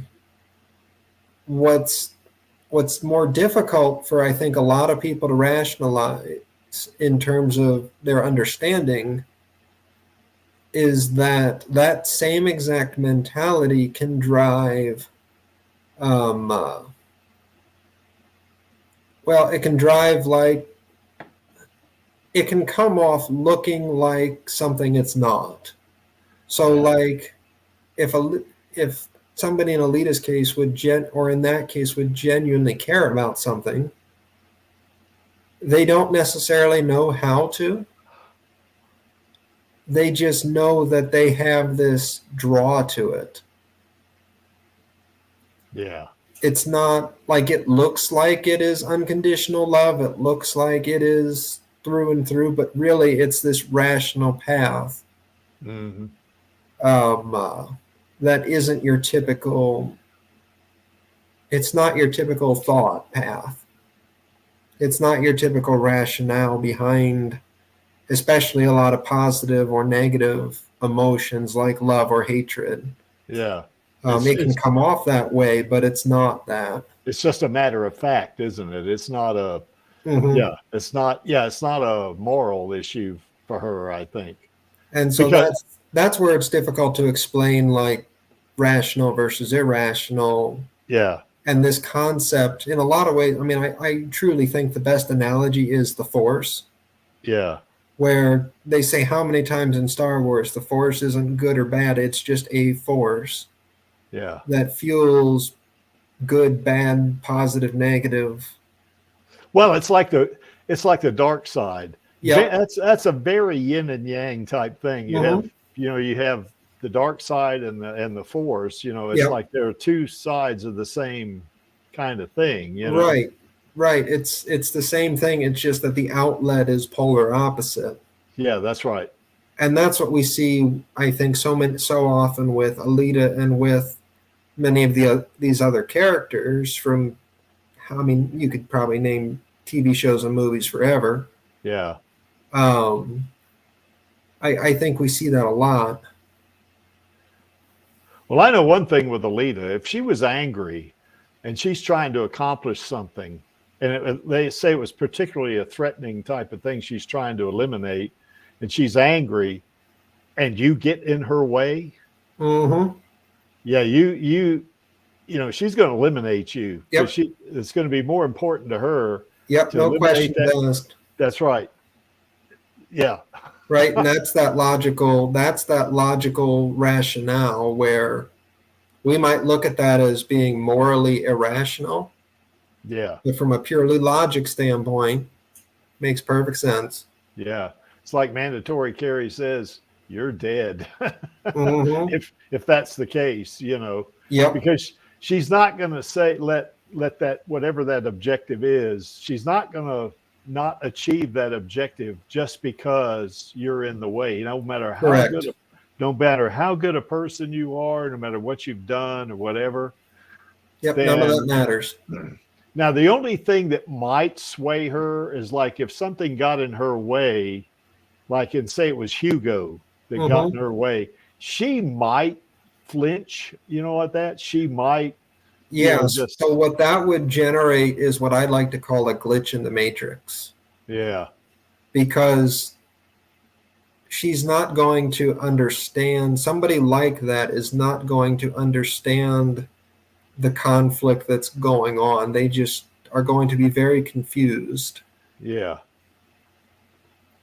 And I think that'd be her, in her case, that would be it. Unless she knew that you were consciously trying to stop her from achieving the objective, and she realized that you had some kind of malintent in stopping her, then she might kill you anyway, even if you're Hugo. Yep. And that's one of the biggest problems with people who have that kind of mentality. Yeah. Is they are very prone to manipulation, even though they are logical and rational, because they don't have the cognitive. It's like a psychological morality kind of a thing. Yeah. Because they don't have that, they're very prone to manipulation for good or bad. And so then when they encounter enough people who cross them, they can't make sense. They can't, like a normal person would be able to make sense of that. But somebody like that, especially if they don't have a lot of social communication, if they don't have a lot of socialization in like childhood and stuff, they cannot make sense of it. They don't possess the ability to do that. Yeah. Well, that certainly would be her to a T, I guess. Yep, and that's where you get a lot, and that's where, of course, you get the absolute extremities of that cases is when you get into pure psychopaths. That's what the extreme outliers of that syndrome end up being. Yeah. Which I think is the next thing for her, I think. Now, I don't think Alita is psychotic per se. No. I think I think her behavior, depending on what it is she's trying to do, can kind of echo or mimic some kind of psychosis, but she's not psychotic. No. It's more of achieving the objective thing. Yep. And that's what I think anyway. And that's what I was kind of trying to say earlier, where you can have, when somebody has this type of personality, they can be perceived very easily as things they're not, because it will manifest itself and look like, for better or worse, it will look like maybe they're psychotic when in reality they're not. Yeah, because I mean, they're, I wouldn't say they rationalize something, but they've got this target in mind, and they're trying to say, let's say she's trying to eliminate a threat. Then whatever she does to get to that threat to eliminate it might appear like it's evil or whatever, but it's not. It's just her trying to achieve the objective of eliminating the threat. Right. So as efficiently as possible. Exactly. And again, that goes back to the whole military thing of minimalizing casualties, minimizing danger to yourself. Yeah. All that, the longer a threat is around, the longer it has time to do damage to you or other people.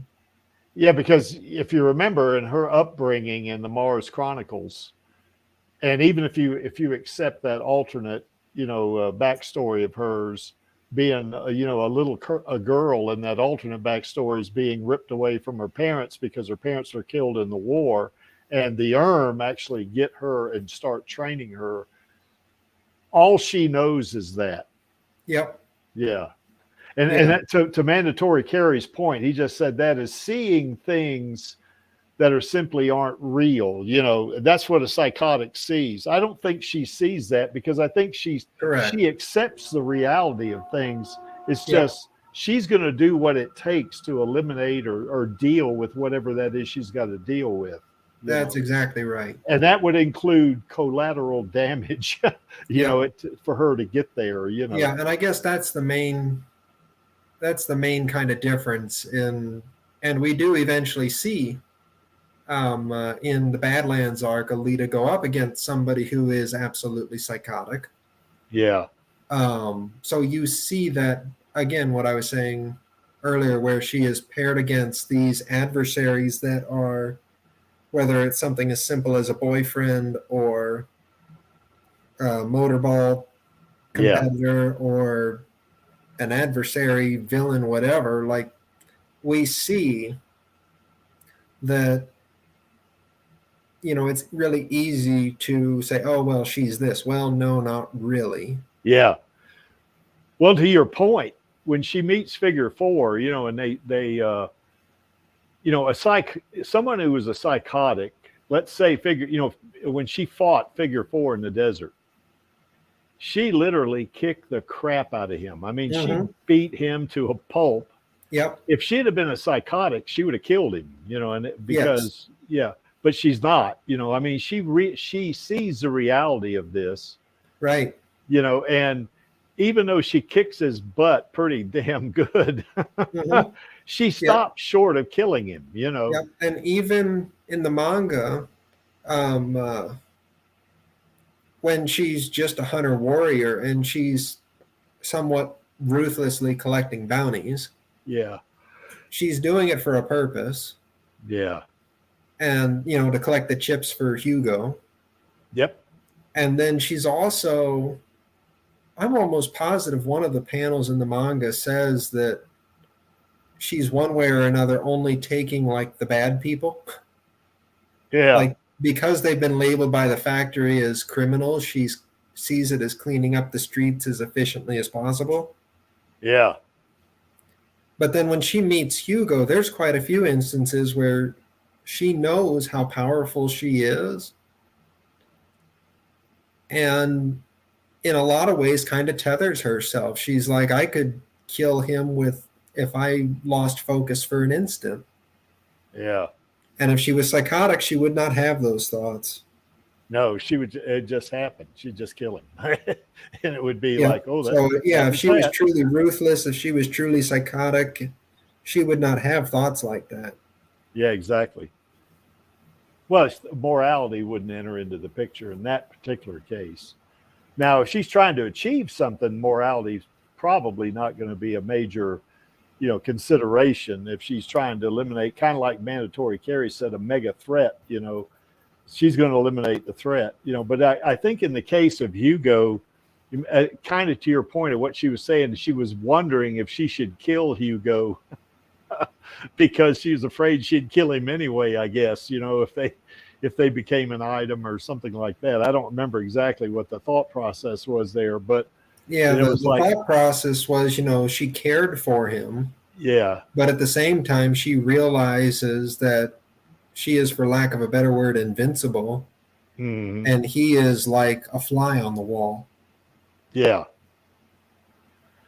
I'm going to kill him anyway if he gets too close to me, So, should I go ahead and do it? And the answer was no. Exactly. Yeah, the answer was no, so she didn't do it, And even when she met Figure 4 to begin with, Figure 4, he sees this cute little cyborg there, and he thinks he's going to go hit on her and stuff like that. And she puts her finger in the center of his forehead and says, "Don't get too close to me. Yep. People that do die."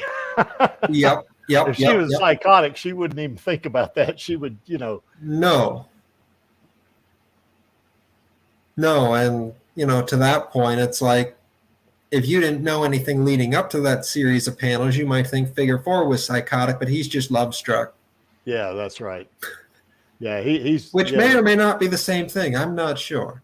Yeah, it depends. I mean, he definitely, he's definitely the hormones had kicked in on him. I think. Yeah.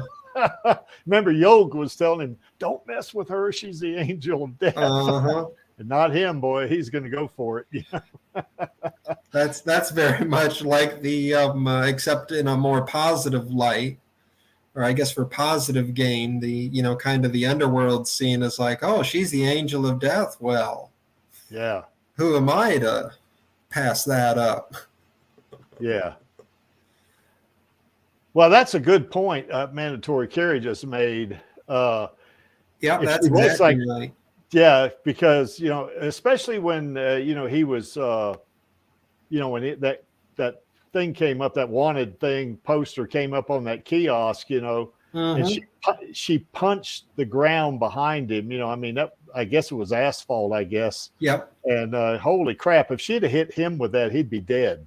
Yep. Well, if she was psychotic, and just kind of didn't have feelings like that, then it would be just like Vector and Shirin. Yeah, that's right. Yeah, she would just kill him, and that would have been that. Or as we see in the manga, we see, Nova or whoever. And yeah. So, yep. So I don't think she'd be psychotic. Now, she might exhibit behavior that might be confused as psychosis. Yeah, particularly that's what I was saying earlier. Yeah, because she would if she's fighting some particularly threatening, individuals, she can be a little bit crazy, yes. Fighting them, but she's not. But you have to be. Yeah, you do. That situation demands that to an extent. I mean, you see the interviews with like a lot of the war veterans who received medals for doing some pretty crazy stuff to save their battalions or whatever. You have to, they all kind of say, well, you do what you have to do. Mm-hmm. And that's a very polite way of saying you kind of have to be crazy to do that. Well, it's a circumstance you're in. Yep. Kind of makes you do that. So, yeah, I don't think Alita would be psychotic in the sequel. Now she's going to be bloodthirsty when she's in a Toon program, but even there, she's not psychotic. I think she's just and the Toon program is one of the. I don't know if we'll see that in part 2 or not. Yeah, but it depends how far they want to go. But yeah, I mean, just the way that they do the dynamic, because like you say, and like I've said, well, we've both said quite a few times, but she can easily be taken for something she's not. Yeah. And certainly, I mean, people are going to see what they want to see. Yeah. But yeah, I mean, it's just so beautifully written, that dynamic. I mean, like I say, there's the only character I know of who's written in the same manner as Wolverine. Yeah. Yeah, I mean, she, even in the Toondark, at her, I would say the Toondark is her most like immoral of sorts, or her most psychotic. But even then, she has her moments with Koyomi. She has her moments with Lou. She has her moments, and then you get that really stark contrast. I think she isn't that also when she goes to find Ito. Yeah. And you see you see that whole thing get processed once she realizes Ito's wiped his memory and doesn't know her. And yeah, I mean, she has a complete breakdown, and that's when you kind of realize what's happening is she is kind of going a little crazy. Yeah. But because of what she's trying to accomplish, she's trying to, kind of go out on her own to prove herself, to do that. In the manga, she even says, once she finds that out, she's like, I don't remember who it might be Koyomi, or it's either Koyomi or Lou who she's crying to. Yeah. But she says, I just wanted him to see how I've grown. Yeah, that's right. Yeah, yeah. And like, that's what she's trying to do. She's like absolutely bent on finding a purpose. Yeah. Yeah, that's right. Yeah, that's a perfect description right there. And, yes. Yeah, and when that falls through, if she was psychotic, she would go on an absolute rage. Like, yeah, killing spree. That tuned Alita wouldn't have stood a chance. Yeah. But she's not. Yeah. You can see after that, the facade really does get lifted. Yeah. And we saw a very similar sort of facade in the bar. Yeah. Where even though she looked like she was an aggressive pushover, that was, once Gruishka showed up, we saw the real Alita come through. Yeah, that's right. And you see almost the exact same thing, except to a much further extent, where she just collapses on herself in this puddle of pity, basically. Yeah.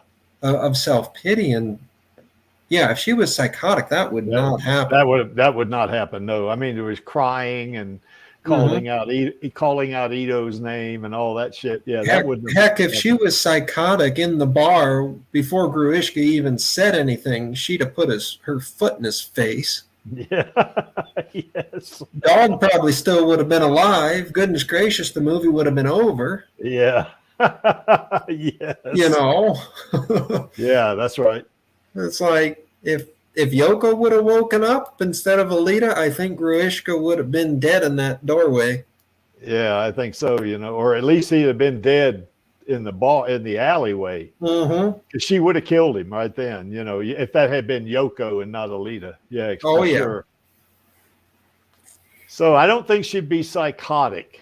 Now, one thing I think we will agree on, she's going to be resilient. Absolutely. How many times have we said that this stream so far?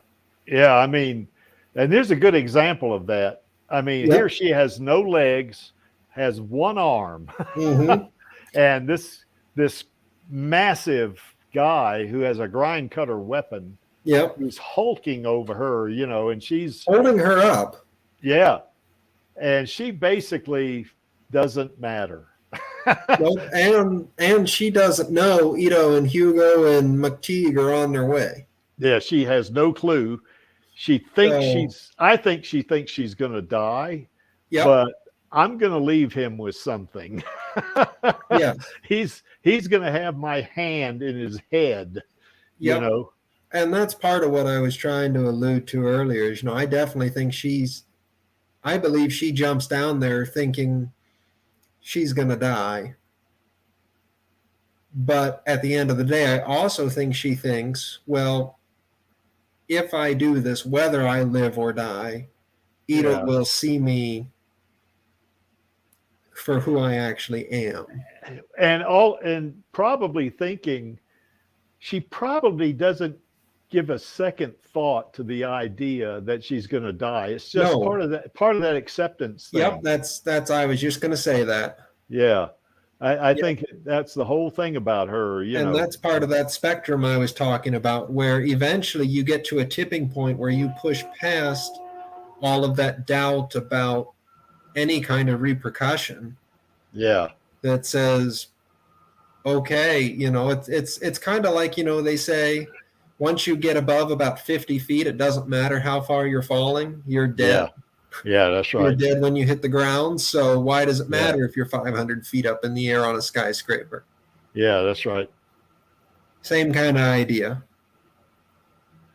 Well, the thing about this resilience, though, is a thing about resilience is it's the ability to adapt. Yep. And what this also speaks to here is that here she has no arm, no legs. Her only has her upper torso and one arm. Mm-hmm. And even with that, she adapts. She figures out a way to get her hand in his eye. Yep. Resilience is perseverance in the face of adversity. Yes. And that is Alita to an absolute T. And she, and then of course my favorite scene there is, fuck your mercy. That's my favorite scene. Yeah, I love that. Yep. And we see it time and time again in the manga, not just in her physical fights, but in her psychological justifications for anything and everything. Like all the turmoil that she goes through, all of the physical stresses she goes through, just the fact that she's a cyborg, right, who longs to be human. That takes some strength. Yeah, it does. That takes a lot of strength and a lot of resilience that is certainly not common. That is not. I don't think most people could do that. Yeah, I think all with Hugo. Yeah, I think she very much lives in the moment too, because when she was on one hand and she sprung herself up and rammed her hand in his eyes, she wasn't thinking about what was going to happen next. In terms she was of thinking the next step is hand in eye. Yeah, it's like a checklist. Yep. Yeah, I'm going to do this. I'm going to do this, and it's just a checklist, but not giving a thought about, well, this is going to be the next to the last thing I do as a living being. She didn't think in those terms. She just thinks, she's basically so the mindset she's in the underworld, and this is kind of a key distinction, is she's not thinking through, just like you say, she's not thinking through. Now, she might believe she's going to die, but she's not going down there to die. Yeah. And she's not going down there to say, first I'm going to do this, then I'm going to do that. The mentality she's in is, I am going to do whatever I can with whatever I've got for as long as I can to the best of my ability until I am no more. Well, and she's also, and this was also in the novelization, doesn't want to show her enemy weakness or fear. Yep, and it goes hand in hand. Yep, sure does. Well, hand in eye, anyways. Yeah. Oh God, when I saw that scene for the very first time, I swear I was in a hotel room. I was watching it, and I saw that thing, and I literally stood up. I said, "Oh my God!" Yeah, holy cow! that scene. So I saw that in the theater. Yeah. And honestly, I'm not even sure that scene registered. At least not the first viewing. Yeah. But yeah, the second viewing, it definitely hit me pretty hard.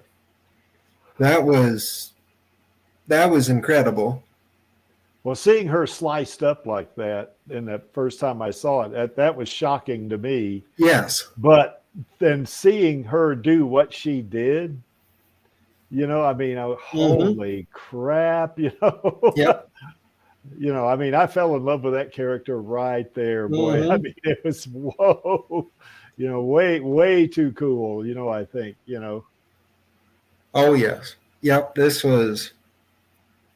And I like the way Rodriguez did this too, because, you know, you didn't have the idea that she was going to survive and live through it. I mean, you probably might have had some idea that, you know, maybe Grishka would kind of kill her, but Ito would be able to bring her back, you know, with technology or something like that, you know.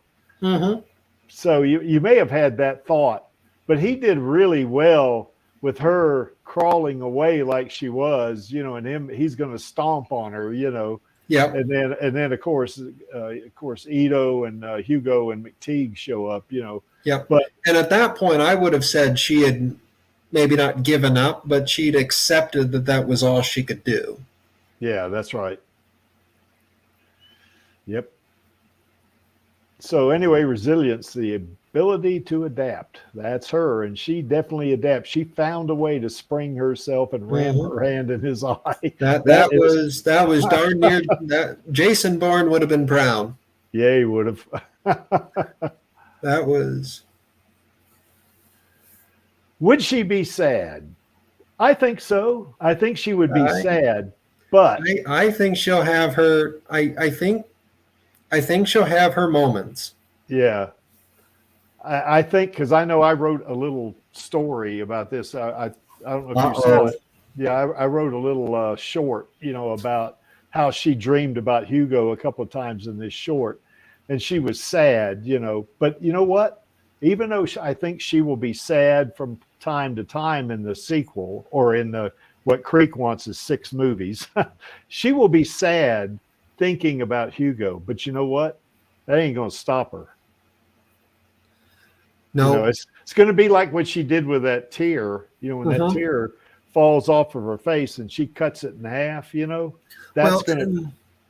And that's an interesting thing. Having read the manga afterwards, yeah, it's interesting because in the manga, it's a drop of water that she cuts. Yes, coming out of a faucet. Yeah. But I have to wonder if that's not going to be the same scene almost. Yeah. Because I believe in that she is talking about Hugo. Yeah. And really that's I hate to say that's the point of Motorball, but I mean, she's trying to get her memory back. Yeah. But the other half of it is she's lost. Like, yeah. That's back to that whole, she doesn't probably have the cognitive ability to process complex emotions for whatever reason, where she's lost. Like, yeah, logic cannot explain what she's going through, so therefore she is lost. Yeah, that's right. That's basically what it is. It's not like saying, it's not questioning intellect, it's not questioning anything of that nature. It's simply a statement saying logic cannot explain what I'm going for, therefore it does not compute. Yeah, yeah. Well, Mandatory Carries thinks it's the tear itself was symbolic. This is the last tear I'll ever shed for myself. Well, here, you know, I think I might take a little bit of an issue with that. I mean, I think I would agree. I think she would shed another tear, but it's not going to stop her. It's, you know, she's going to deal with it. Yep. That's how I took that scene, Creaky, was exactly how you just said. Is, you know, basically her asserting to herself that even in a lot of ways, I think this, however this scene appears in the sequel, whatever leads up to it or whatever, it's going to be her asserting, I think it's her growing emotionally, growing psychologically. Yeah. And basically she's asserting to herself that no matter how emotional I may get, I am still in control. Yeah. Plus, she's learning how to deal with complex emotions. Yep. I think that's because remember, when Ito brought her back, she had no memory, so she's not going to know how to deal with it. Correct. So it is very logical that she would have reacted in almost, I'll say, a childlike way the first few times through, trying to deal with everything in a very logical sense almost. Yeah. And yeah, just to your point, I definitely think, and in the manga too, that was psychological growth. It's a roller coaster ride. There's ups and downs. Yeah. Ups and downs and loop-de-loops and all arounds and Yeah. all that. But yeah, she is, that to me was more a moment of psychological growth, saying, no matter what my emotional state may be, I am going to be in control and I'm going to get through this. Well, it also speaks to her resilience too. I mean, Mm-hmm. no matter what it is, I'm going to adapt. Yep. So, yeah. So yeah, I think she's going to be sad, and they'll probably do some flashback scenes. You know. Oh yeah. I think we've talked on this stream and on Radio Chaos whether Hugo will come back and all that. See, I don't want Hugo to come back as a character that's deeply ingrained in it, but I do think it would be acceptable for her to have like a dream sequence where she remembers Hugo. Oh yeah, absolutely. I think that would be perfect. Absolutely. I think Kean Johnson would be up for that. I think he would do it. Oh, I think so too. I could 110%. I could even see flashbacks to because we were only shown little snippets, right? Mm-hmm. So they could do a flashback that maybe picked up with one of those snippets and then carried on to, the part of the scene we never got to see. You know what I mean? Yeah. So. Creek Indian, I wish I guess he means your girl. I wish your girl was still alive and survived the fall. I don't know. I think Alita still is alive. I'm not dead yet. Yeah, not dead yet. Yeah. Maybe he's saying he's saying that maybe Alita's thinking, I wish Hugo were still alive. Maybe I don't know. So anyway, Tyler, put another thing in the chat there because I'm dense. I can't figure that out. So it is a Friday night after Lord knows what of a work week. Yeah, that's right. So plus I just got in from a business trip here a couple of days ago, so I'm still fuzzy. Oh, he meant Hugo. Okay, that's what he meant. Okay, all right. Yeah, I wish Hugo. Yeah, I wish Hugo was still alive, but and had survived the fall. But I agree. She probably will have that thought, but she is going to adapt and she's going to deal with it, and she is going to learn. So I mean. I would absolutely love to see a flashback. You know how the manga ended with Hugo? Yes. Where they released the balloon. Or maybe that was the anime. That was the anime, yeah. That was the anime. I would love to see that. Yeah. That would just bring, a sense of closure to Hugo's arc. Yeah. And secondly, just that would add so much more emotional depth to what Alita's going through, because she's going to be if she's not going through a lot through the motorball arc, I mean, I'm going to almost be disappointed. Yeah, for sure. Like I want to kind of see her an emotional train wreck. Yeah. And working through all of those emotions and learning how to deal with them. Yeah, maybe grieving to a pretty severe as her and Ito release the balloon. Yep. I could see her almost having a mental breakdown, and then just dealing with it and then getting past it. That's what I'd like to see. So. Yep, absolutely. Okay, so she'll be sad, but it's not going to stop her. Oh, is she going to be sweet? Yeah, she's going to be sweet, I think, especially when she meets Figure 4 and then she gets her humanity back. She's going to be, I guess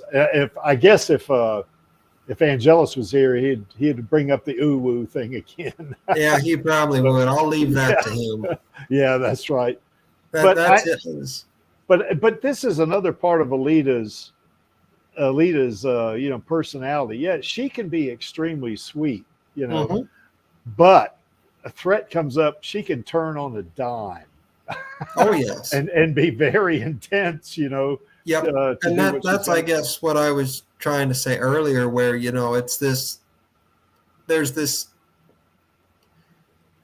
kind of like a giant sort of Venn diagram of like a dozen or so different bubbles with overlapping everything, and in the middle is her. that perseverance, that internal drive.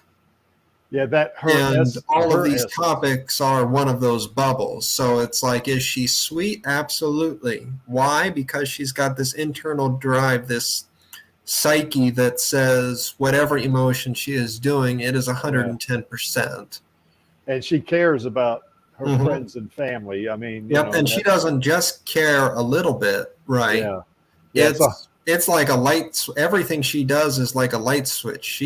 Which is part of the reason why I think it's so shocking to a lot of people, is because it's like she can absolutely turn on a dime. But the reason she's turning on a dime isn't necessarily because she's an emotional roller coaster. It's because she only has two options of off or on. Yeah. She doesn't have, well, I kind of maybe, whatever, it's, no, she either cares or she doesn't. She's happy or she's sad. She is sweet or she's sour. Yeah. And there's no in between. So it's like, oh, what's the darn thing called? I can't think of what it's called, but it's a way to plot. It's like a really extreme graph with a trend line going down the middle of it.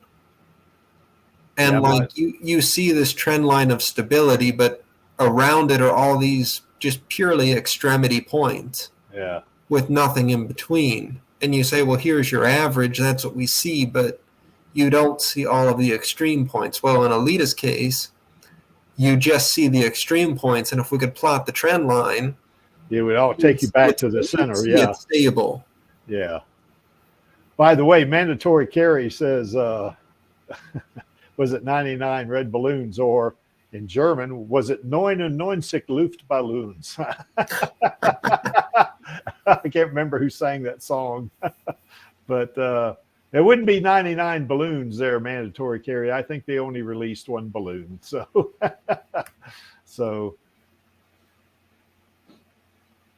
yeah, linear equation. Yeah. Okay. Yes. Yeah. There you go. Yep. That's right. It's Friday night. My brain is fried. Yeah. So anyway, yeah, Alita would be sweet. There's no doubt about it, because that's part of her personality, like you said, but that's only one aspect of her personality. Yep. Yep. She is not she's not cut and dry. She is an absolute whirlwind of just, I hate to say balance, but she is a whirlwind of balance. Yeah. Most definitely. Oh yeah. Yeah, she's definitely going to be vengeful. Well, you think? Yeah, she gets her hands on Vector, boy. I mean, not Vector, Nova. She gets her hands on him, boy. It's going to be bad news. I think it's going to be interesting to see what they do with Nova, knowing what he did in the manga. Yeah. It's got me curious, but likewise, I mean, if they really do announce a sequel's coming out and like it's in the works, I mean, I love you guys dearly, but I will be turning off all connections. Well, I would say this about that too. If she did get a hold of Nova, say like the sequel, and she kills him at the end of the sequel, that'll probably be the last movie, Now, if he lives, of course, we know how good Nova is at not dying. Exactly. So it's going to be interesting to see how they handle that, because we really didn't see enough of Nova in the movie, like we did in the manga. In the manga, he's got him Methuselahization going. Yep. He's got that nanite cloud thing, and he can regenerate and stuff like that. But if she does kill him, whichever movie it is, where it's the second movie, the third movie, or the sixth movie. Now, in the manga, doesn't he come back? I know he comes back as Well, she does kill him as like the tablet at one point. Something like that. But before that, doesn't he come back again as a human? I think so. Yeah, it's been so long. At least once, anyways. Yeah, it's been so long since I read the manga, but I would say she does kill him in the manga, but he comes back. Yep. Because she says, "Didn't I kill you?" Yeah, I'm almost positive. Yeah. Yeah, that's right. When she's rescuing Ito. Yeah, that's right. That's what it is. She kills And him. they both, and Nova and what's her face? Eli. That's right. Yeah. Yeah, she's not one that you remember by her face, and we'll leave it at that. Well, Eli's actually got that uwu going too, but she's evil. That's what I'm implying. She's real evil. She's not. I don't know. I don't even remember if Yukito Koshiro gave her a face. Yeah, he did. He gave her some. He gave her plenty of other features. Yeah, well, she had a face, but yeah, you look at her. I mean, for a drawing, you'd say, "Whoa!" If there was a chick like that, man, wow, But she's pure evil. Oh yes. Yeah, no, you don't want to mess with that one. Well, that's a dead giveaway. Yeah, it is. Yeah, that's but right. Yeah, so I could see in the sequel if Alita does kill Nova, I could see that exact kind of scene. Maybe not rescuing Ito per se, but in terms of him coming back to life immediately, Yeah. Now, one thing they might do if she did kill Nova, I mean, of course, she doesn't. I mean, she doesn't kill him and he stays dead. She does kill him, but he does come back. But at the end of I don't want to give too many spoilers here, but at Last Order, it's like. Nova's really he's not a main part anymore. She's going to Venus, and, whether Nova's dead or alive doesn't matter at that point. Right. Plus she's considered the other Alita too. I mean, there's a human Alita too. So, I mean, it'd be kind of interesting to see how they are going to handle this, because Koshiro absolutely wrote it open-ended. Yes. I mean, holy crap!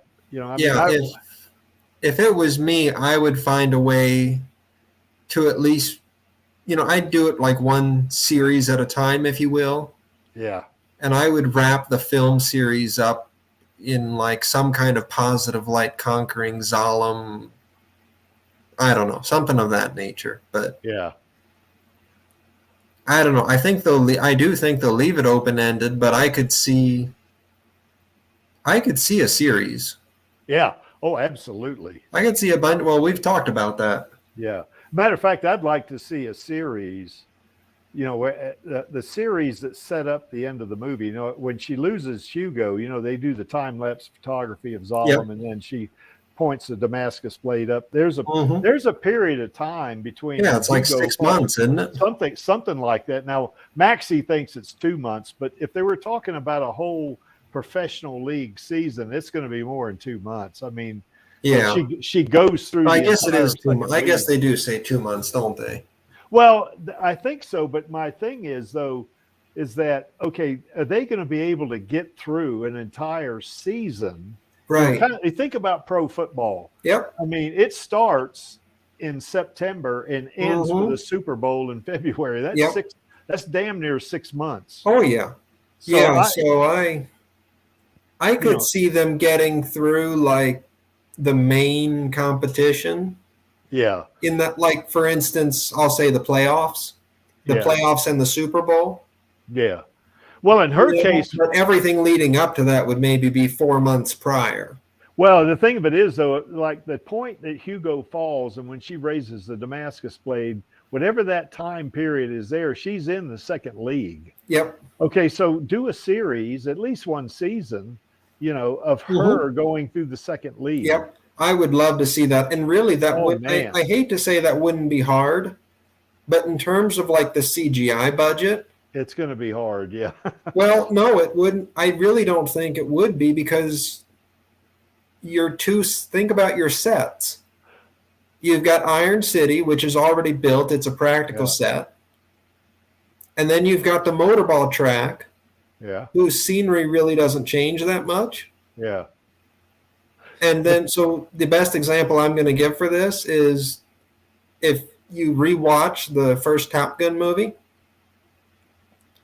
when they fire the missile from that jet, Yeah.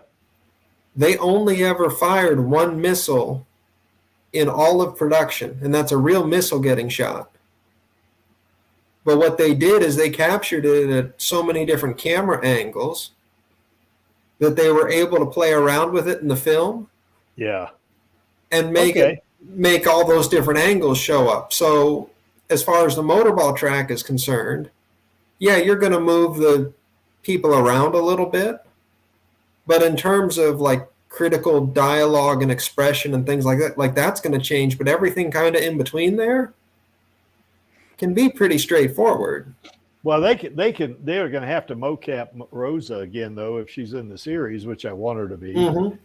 Or they could kind of do it like they did The Mandalorian, you know, where Luke Skywalker, they really did that well. Yep. You know, when Luke Skywalker rescues Grogu, you know, and the second season of Mandalorian, yep. You know, I mean, he looks like he's in his late 20s. Yeah. You know? Oh, yeah.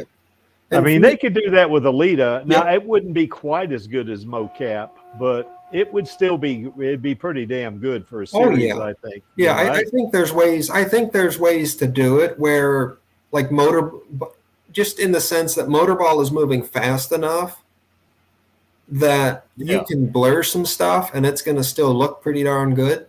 Yeah, well, that's one of the things I liked about Motorball and Alita is that the way they did it, you got that sense of speed, but it just wasn't arbitrary blurring, you know, like they do in races and stuff like that. I mean, it was a lot of detail, you know, it's pretty good. So yeah. Oh, absolutely. Yeah, Alita's going to be vengeful. I think so. I think she is definitely. I don't know that she necessarily is going to know what she's vengeful about yet. Well, she's definitely going to be vengeful about. You know, she's going to be grieving. Hugo. She's going to be grieving the loss of Hugo. Yeah. But yeah, she's definitely going to be. She's out for blood. And I think if whoever gets in her way, it's going to be no mercy.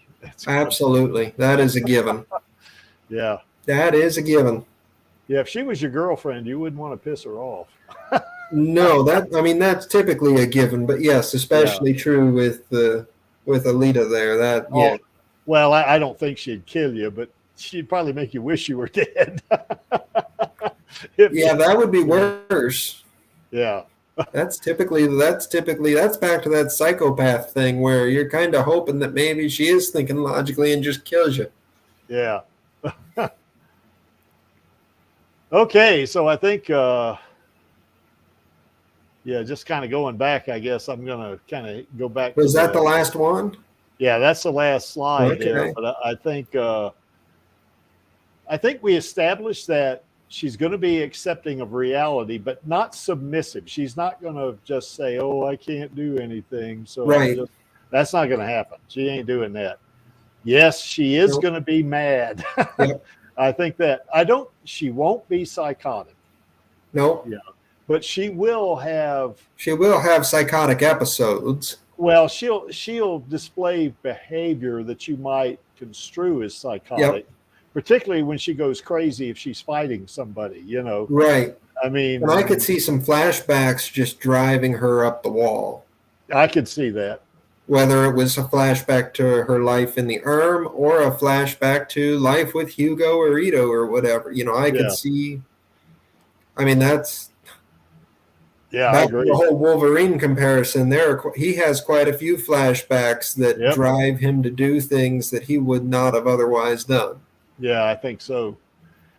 She will be resilient. That's a given because we know she's got that perseverance and determination. Yep, that's her core. That resilience is one of her core personality traits. Yeah. She will be sad, but it's not going to stop her. I mean, and that kind of goes along, I guess, with I wouldn't say mad, but sad and mad. You know, she can kind of go back. It goes with the accepting. Yeah, that's right. You know, she's going to be sad and she's going to be grieving, but I think the accepting part at least in terms of the grieving, Mhm. is going to be one of her big personal growths. I think so. Yeah, I You know, agree. because a lot of the things that she is accepting of currently are like logical, physical, um, things like that. She doesn't deal a lot with the psychological. You know, even fighting Yeah, like Grishka and the other hunter warriors, it's, well, yeah, these are bad people. Well, these are whatever. yeah. It's not going to be a binary thing. It's not going to be No, and zero. No. no, and Yeah, yeah, Hugo's death is the first, and really Sharin's, I guess we could say, capture. yeah, Um, yeah. uh, those are going to be the first things to really hit her hard. I think so. Yeah. Almost, God, it makes you feel sorry for her. I Yeah, hope it does. I yeah. genuinely hope it does, because If that's, they you do a know, good job at writing the story, you'll feel sorry for her. Yeah. mhm. And yeah, she's going to be sweet, but not to a fault. In No, other words, don't take that sweetness as a sign of weakness. If you do, you're in big trouble. correct. Yeah, I mean, I think she's going to have her moments of weakness, Yeah. as does any good hero. Yep. But as we know, she's not necessarily a hero in the classic sense. Yeah, But she's not a superhero. I mean no, I think she has superhero level abilities, particularly in that hmm berserker body, And certainly hopefully we'll even see her get to her tuned body and well, and I don't mean necessarily super. I don't. When I say hero, I don't mean superhero, because like a firefighter could be a hero. oh, I see. So in other words, the archetype is what you're saying. Yes. Yeah, I got you. Yeah. Yeah, You that's know, right. she's just somebody who does what she feels is the right thing to do in the moment. And she has the power to do it. Mm-hmm. Mm-hmm. Mm-hmm. Yeah. And oh yeah, she's gonna be vengeful, Jack. I mean, she's she's after Nova's ass. That's what she's after. Oh yes. So that's gonna be yeah. That's one of Yep. those things. She is coming for Nova, and man, that is going to be interesting. And I don't know, man. I mean, that is going to be interesting to see what they do with that, because goodness, I could see so many possibilities. Yeah. Oh, they got a lot of material in the manga to use too. Mm-hmm. I mean, They've just got so much material to draw on, and they've added in a few key um, modifications. artistic interpretations Yes. that really just, I mean, it opens up so many doors, including a yellow one. Yes. Yes. Yes. That could be the end of the sequel. That to me, if I was making the sequel, that's where I would end it. Yeah. Well, what I'd like to see in the sequel would be, we've got the first movie. They see now the Creek wants a 3-hour movie for the next one. So I would like to see them go through her Champions League motorball arc and the Absolutely. Berserker fan arc. They could do that in one movie. They would Yep. And all of that happens before the yellow door. exactly. The Berserker Zapan is what sends her through the yellow door, basically. Yeah, I think so. Yeah.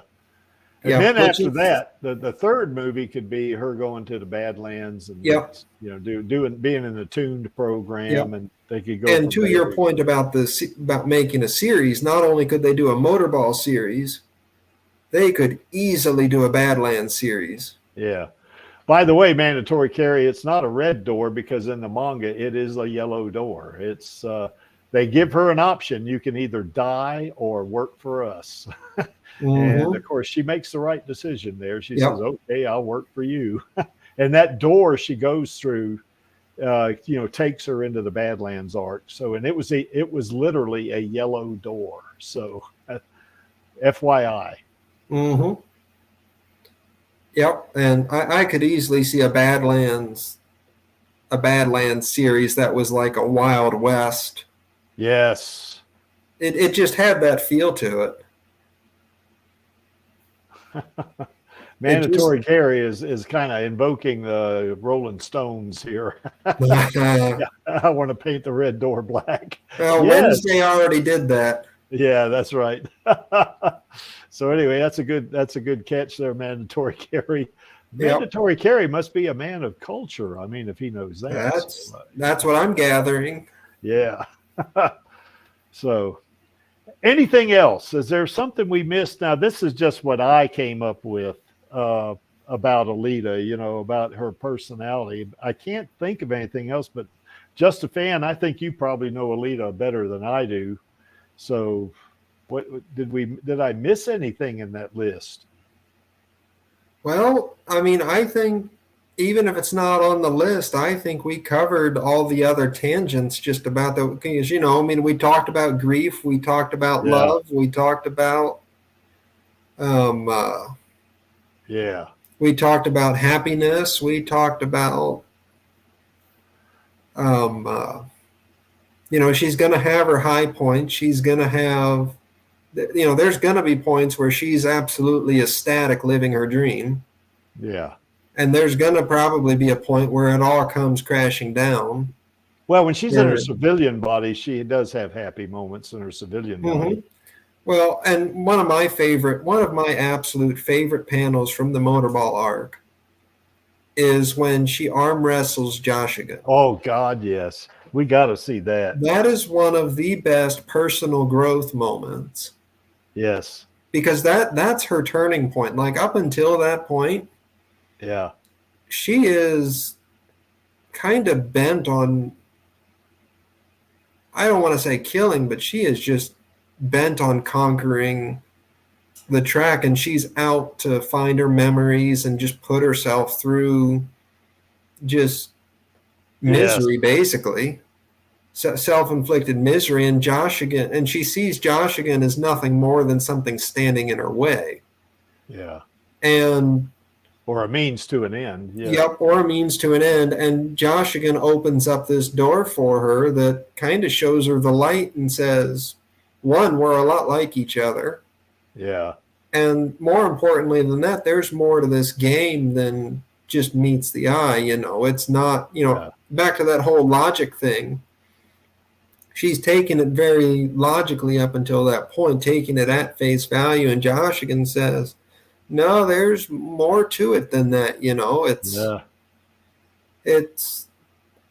mean, it's like any sport, you know, it's like when somebody says, oh, well, it's just people running up and down the field. Well, no, there's an artistic craft to it. There's a passion to it. There's a beauty to it. There's, you know, and Joshigan opens up that door for, you know, that's something she never considered because she never really could before. Well, that's because she never ran into an opponent like Joshigan either. Yep. I mean, he's her equal. Yep. So, you know, I mean, she just basically in the second league and in that tryout there in the movie, she just basically kicked their butts easily. Yep, and that's why in the end, even though she gets defeated physically, psychologically, she wins. She wins. She wins in spades. Yeah, she does. Which brings me to another point. It's not what I want to see from Alita, but I want to see Koyomi gambling.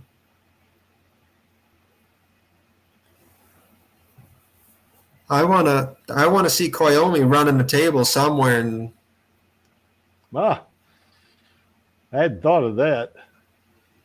That is the one thing we did not get to see in the first, which I didn't know about. You know, I mean, it didn't ruin the experience or nothing for me because I didn't know about it till after. But well, I think Koyomi would have a bigger role in the subsequent I'm expecting her. I'm expecting her to. I think it would be kind of funny if, like, say the Berserker body or the Motorball body or components of it or something got like stolen or something, and Koyomi sets out to get them back. Yeah. And basically gambles them back. Interesting. I hadn't thought of that. That'd be, I don't know. Well, I do want to see Koyomi with a bigger role. Yes. Yep. I'm curious to see what they do with that. Because again, that was one of the creative. They didn't have to do that. That was an active choice. Yeah, that's right. You know, because it's not like Koyomi had any lines. her biggest role was throwing Alita the motor ball in the street game. Yeah, and I think what she tells So, you know, Tanji, they could have just as easy had a 10-year-old do that if that was the intent. Yeah. Well, she did tell Tanji, well, why don't you like her? You know, I mean, she didn't have much of a speaking part, but I sure would like to see her have a bigger role, you know, and see they're past the thing now where they got to portray her as a baby. Yeah. Because in the subsequent movies and in the manga, she's what, 15 years old or more, you know, and they could get past that easy. Oh yeah. She's not a baby, you know. Nope. So she could even do her photographer thing if she wanted to, or you know, I could definitely see that coming through. I could see that coming through. I was also thinking to that same, which I think would be really good for all of these emotions. I've been trying to think of a way. So you know how, and not saying anything, but so you know how in a lot of the Disney movies, they work in a series. They've been working in a series of hand-drawn animation. Yes. So what if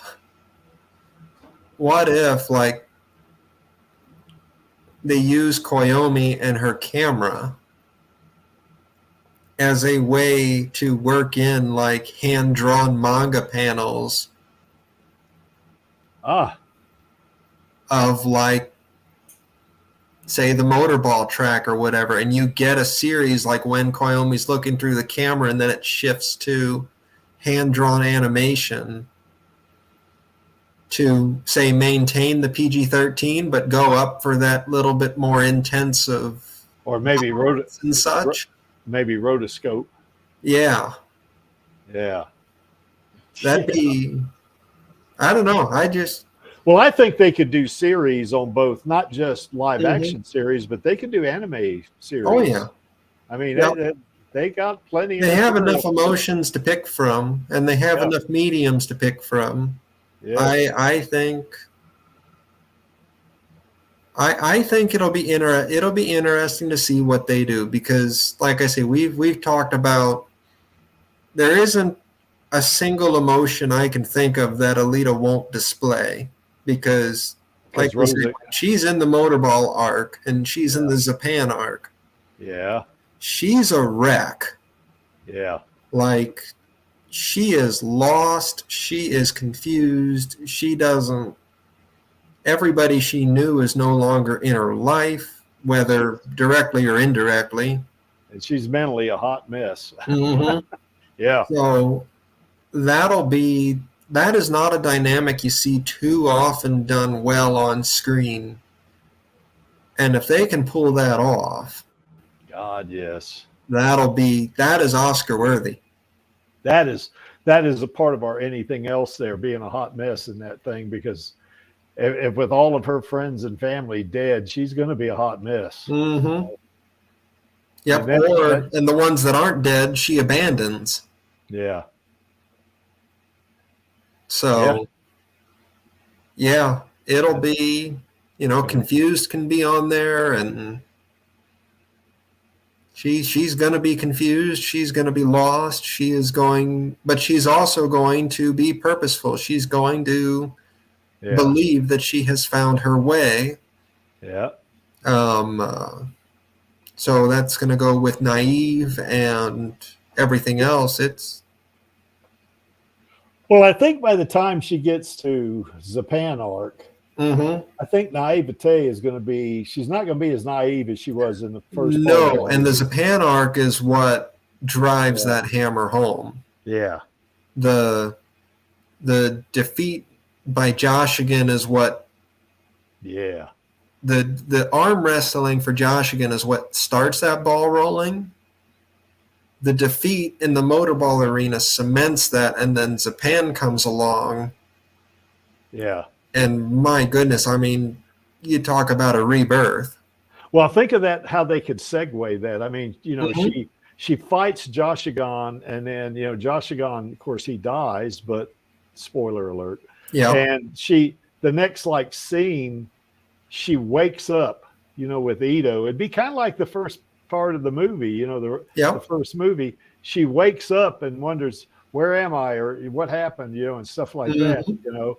And there she is in her, you know, whatever. They could put her back in the berserker body for that matter, Yep. you know. But you know, they, you know, she, or in her civilian body is probably where they'd put her, you know. But it's like, what happened? What happened? You know, But I could see the did I Zapan win? being the end of the berserker body. Yeah, I could see that, especially if she shoots it with a collapse around. Certainly, it's going to be the end of it, you know. Yep. Yeah, I could see Zapan, well, like they do in the manga, where he somehow acquires the berserker body, becomes Berserker Zapan. Well, I think Nova gets it, doesn't he, or something? Yep. Yeah, Nova gets it and gives it to him or something like that. And yeah, and then Alita has to face that one way or another. And Nova gives her, you know, the pistol with the collapser rounds. Yep. And he's all it is with Nova is it's not that he wants so much to see Alita dead. I think he wants to see what happens. Yeah, that's right. It's entertainment to him. It's entertainment for him, yeah. which to me, even the way they set it up in the manga, that is absolutely on par with how they set it up in the film. And that you know, even though he's up in Zalem, he's looking down and could very much be a try this on for size. And then after she wins that and gets, say, put in another body, you know, eventually he could be like, well, okay, she passed that test. Let's do something even tougher. But there is one issue there too, though, is that eventually, I don't know how they'd handle this, but Nova actually gets exiled from Zalem, you know, and that's going to be part of the Badlands arc, I think, where she's looking for him, you know. Yeah. So I think they could do something like that too. So. Yep. Lots of possibilities, but I think that's for a different stream. Yeah, I think so. Okay. So anyway, that's well, I think we already answered this. Did we miss anything? I don't think so. You know, I mean, certainly there's so much to Alita. For sure, we probably missed something. But it's like you were saying, Just Fan, that's a subject for another stream. And as you can see from that center panel there, Alita does love her Uncle Creek. And if you don't like that, you're going to contend with that plasma weapon.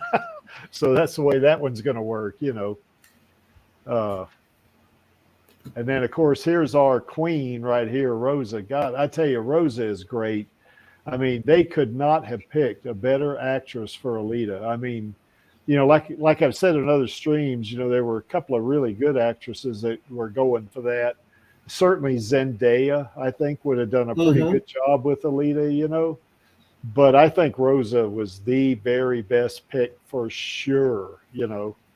And she certainly, in my book, she's number one, Jack. She's and she's and as I always say, it don't hurt that she's pretty, you know, because she definitely is, you know, and a great actress to boot, you know. And I think I mean, Alita Battle Angel should have been considered for some awards. I mean, at least nominated. I mean, good God, the special effects in that thing were great, you know. And it was one of those. It was one of those films, and I know a lot of reviewers said this, where I genuinely think people didn't know what they were looking at. Yeah, well, I know I did the first time I saw it, because the first time I saw it, and I saw this little kid, you know, named Alita. I thought that was the real person. I thought the only thing they CGI'd was her eyes, you know. Yeah. And I thought I was the same way. Yeah, because when those credits rolled, I thought, who the hell is Rosa Salazar? And even the eyes, I mean, I went back and forth kind of questioning. I'm like, well, maybe somebody, you know, maybe with, you know, a different camera, maybe it's just a weird camera angle or something. Because I've seen pictures of, you know, supermodels and actresses that look like they have some bigger eyes. Well, that opening sequence, what the heck do I know? well, with that opening sequence, so with her waking up, I mean, a lot of people, that kind of freaked them out, those eyes. But the first time I saw it, I went, oh my God, how pretty. You know, I'm with you. I'm with you. that was my reaction. I don't remember exactly what I thought, but I mean, that was my basic reaction. Oh my God, that is. Oh, I was not. Because I went into this thing completely blind. I knew absolutely nothing. And yeah, when she opens her eyes for the first time and wakes up, and it wasn't. It takes you like a half a second, but like I'd just seen Jason Bourne. Yeah. Then I rewatched that on TV, and like it takes you about a half a second to realize, but it comes through pretty strong that this is not that. Yeah. And once you realize that, it's like, holy smokes. Yeah. And then when she gets up and is walking around and falls down and gets back up, and you hear and see all of the internal workings of that doll body. Yeah, holy crap. I didn't think anything could top that first Iron Man suit up, but I was wrong. Yeah, that was great. God almighty, they did a great job on that. So anyway, yeah, Rose is number one in the Creeks book. There is no doubt about it, you know. And I also want to do a little bit of a shout out to Elle Lamont and Jesse Fisher. You know, those two, I want to see them in the sequel, you know, because Screwhead, I think, mandatory carry's computer just crashed.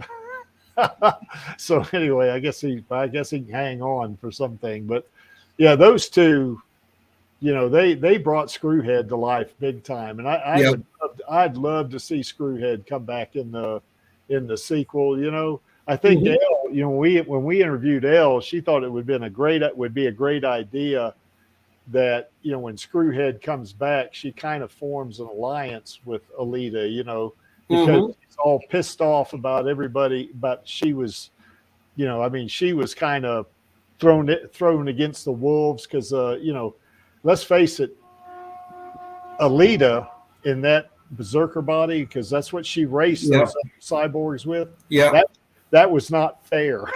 No, none of those cyborgs stood a chance against her, and I could see Screwhead thinking, well, those turkeys, they threw me into a meat grinder with this super duper cyborg, and I can't stand those guys. I'm going to help her. You know.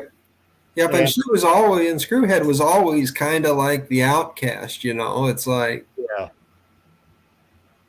well, she was the only woman, you know, racing in that race. So, you know, and they just, it's like, you know, well, those turkeys sent me in there against that, you know, not telling me, you know, or something like that. And I could see her being pissed off about it. Oh, absolutely. And of course, if Screwhead is in there, you got to get Jesse Fisher in there to do the stunts, you know. So, but those two are number. They're not. You know, I mean, certainly Rosa's my number one, but those two are right up there. Yeah. You know? And of course, it don't hurt that they're pretty as well. So, you know, but, well, and I don't know where you got that picture, but that I swear, I almost think it's when she's on the operating table after the alleyway. I'm pretty sure there's a point where Alita smiles at Ito exactly like that. Well, you know, that picture, that shot of her on the table when Ito's first putting her together at the beginning of the movie, that looks so much like Rosa. Yeah, that's what I mean. Like, I'm almost positive there's a point in the film where she is looking and smiling almost exactly like this picture. I think so, you know. But, yeah, I think, now I didn't know who Rosa was the first time I saw it, and it didn't register, you know. But after I'd seen it several times and I found out who Rosa was, I thought, God, that looks just like Rosa on the table, you know. So, I'm with you. I watched it and like I knew who Rosa Salazar was, just like I recognized the name, but I couldn't figure out where. And then like literally 2 days later, they had Maze Runner on TV. Yeah, wow. And that's where I knew her from. And so then I'm watching Maze Runner, and I'm like, wow, Alita's pretty good. Well, I had no clue who she was. Now I had seen Divergent. Okay. And she's in Divergent. Sure. But she was played a soldier, but I didn't make the connection, you know, because I mean, you know, I mean, she was. I mean, she had a significant role, but I mean, it wasn't like, you know, she was the main character in the movie. Right. I didn't put two and two together, you know. Yep. So I just thought I thought whoever played Alita, the first time I saw it was just like a teenage, like a child actor, you know. Right. And at the end, I saw Rosa Salazar, and I went, "Who the heck is Rosa Salazar?" You know. And then of course Well, I got that's my thing. You know, I didn't know it was Rosa Salazar playing Alita until I looked at. I mean, I had seen the movie about 3 or 4 times at that point. Well, I saw her name on the credits the first time, and you know, it didn't. I mean, I didn't know who she was, and then I saw it again 2 nights later in the same hotel. Sure. And when I got back to my place, I thought, well, I'm going to look her up on IMDb, you know, and of course Yeah, I had to get over the shock factor before I could even read the credits. So that was, you know, I was a good 3 or 4 viewings in before I could process anything ahead of me. Yeah. Okay, well, I think we've been going nearly 3 hours here. So anyway, I guess we can kind of start bringing the old stream to a close. Now, what I would say is that tomorrow on Radio Chaos is going to be another manga day, you know, and they're gonna read Volume 4, Chapter 3, and it's going to be, I think it's going to be the race, or it's going to be that part of the manga after she has raced Crimson Wind. You know, she beats Crimson Wind in that one race, and then that's the next step after that. So anyway, kind of tune into that one, you know, because it's going to be fun. That'll be a fun one. Yeah, and the Creek's going to be the stream manager on this one too. Okay. So, you know, yeah, so you know, it's going to be. I love those manga reads, you know, and if Lottie's out there, he can kind of watch it and he can say I read the manga. So anyway, yeah. So okay. Why is this image here? Well, that image is there because the Creek likes it. And of course, the Creeks run the stream. And to paraphrase Gorishka, I'm only here for our girl and the Alita Army. And of course, all of us in the Alita Army are only here for our girl. That's for sure, you know. Our girl with all of the personality aspects she has. We're all here for all of that. Yep. We're not here for some of her. We're here for all of her. You betcha. Okay, so well, it's only you and me, Just Fan. So I guess we just say the call to action on my count of 3. 1, 2, 3. Film those sequels, baby. So anyway, we'll catch you tomorrow on Radio Chaos, and next week we will have another Alita live stream. So we'll catch you later. All right, see you later. What's up, Alita Army? This is Hot Toys Alita, and I hope you enjoyed this week's Alita live stream. Please join my Uncle Creek, Angelus, and our other guests for next week's show. Remember, I do not stand by in the presence of evil, and film those sequels, baby. See you next time.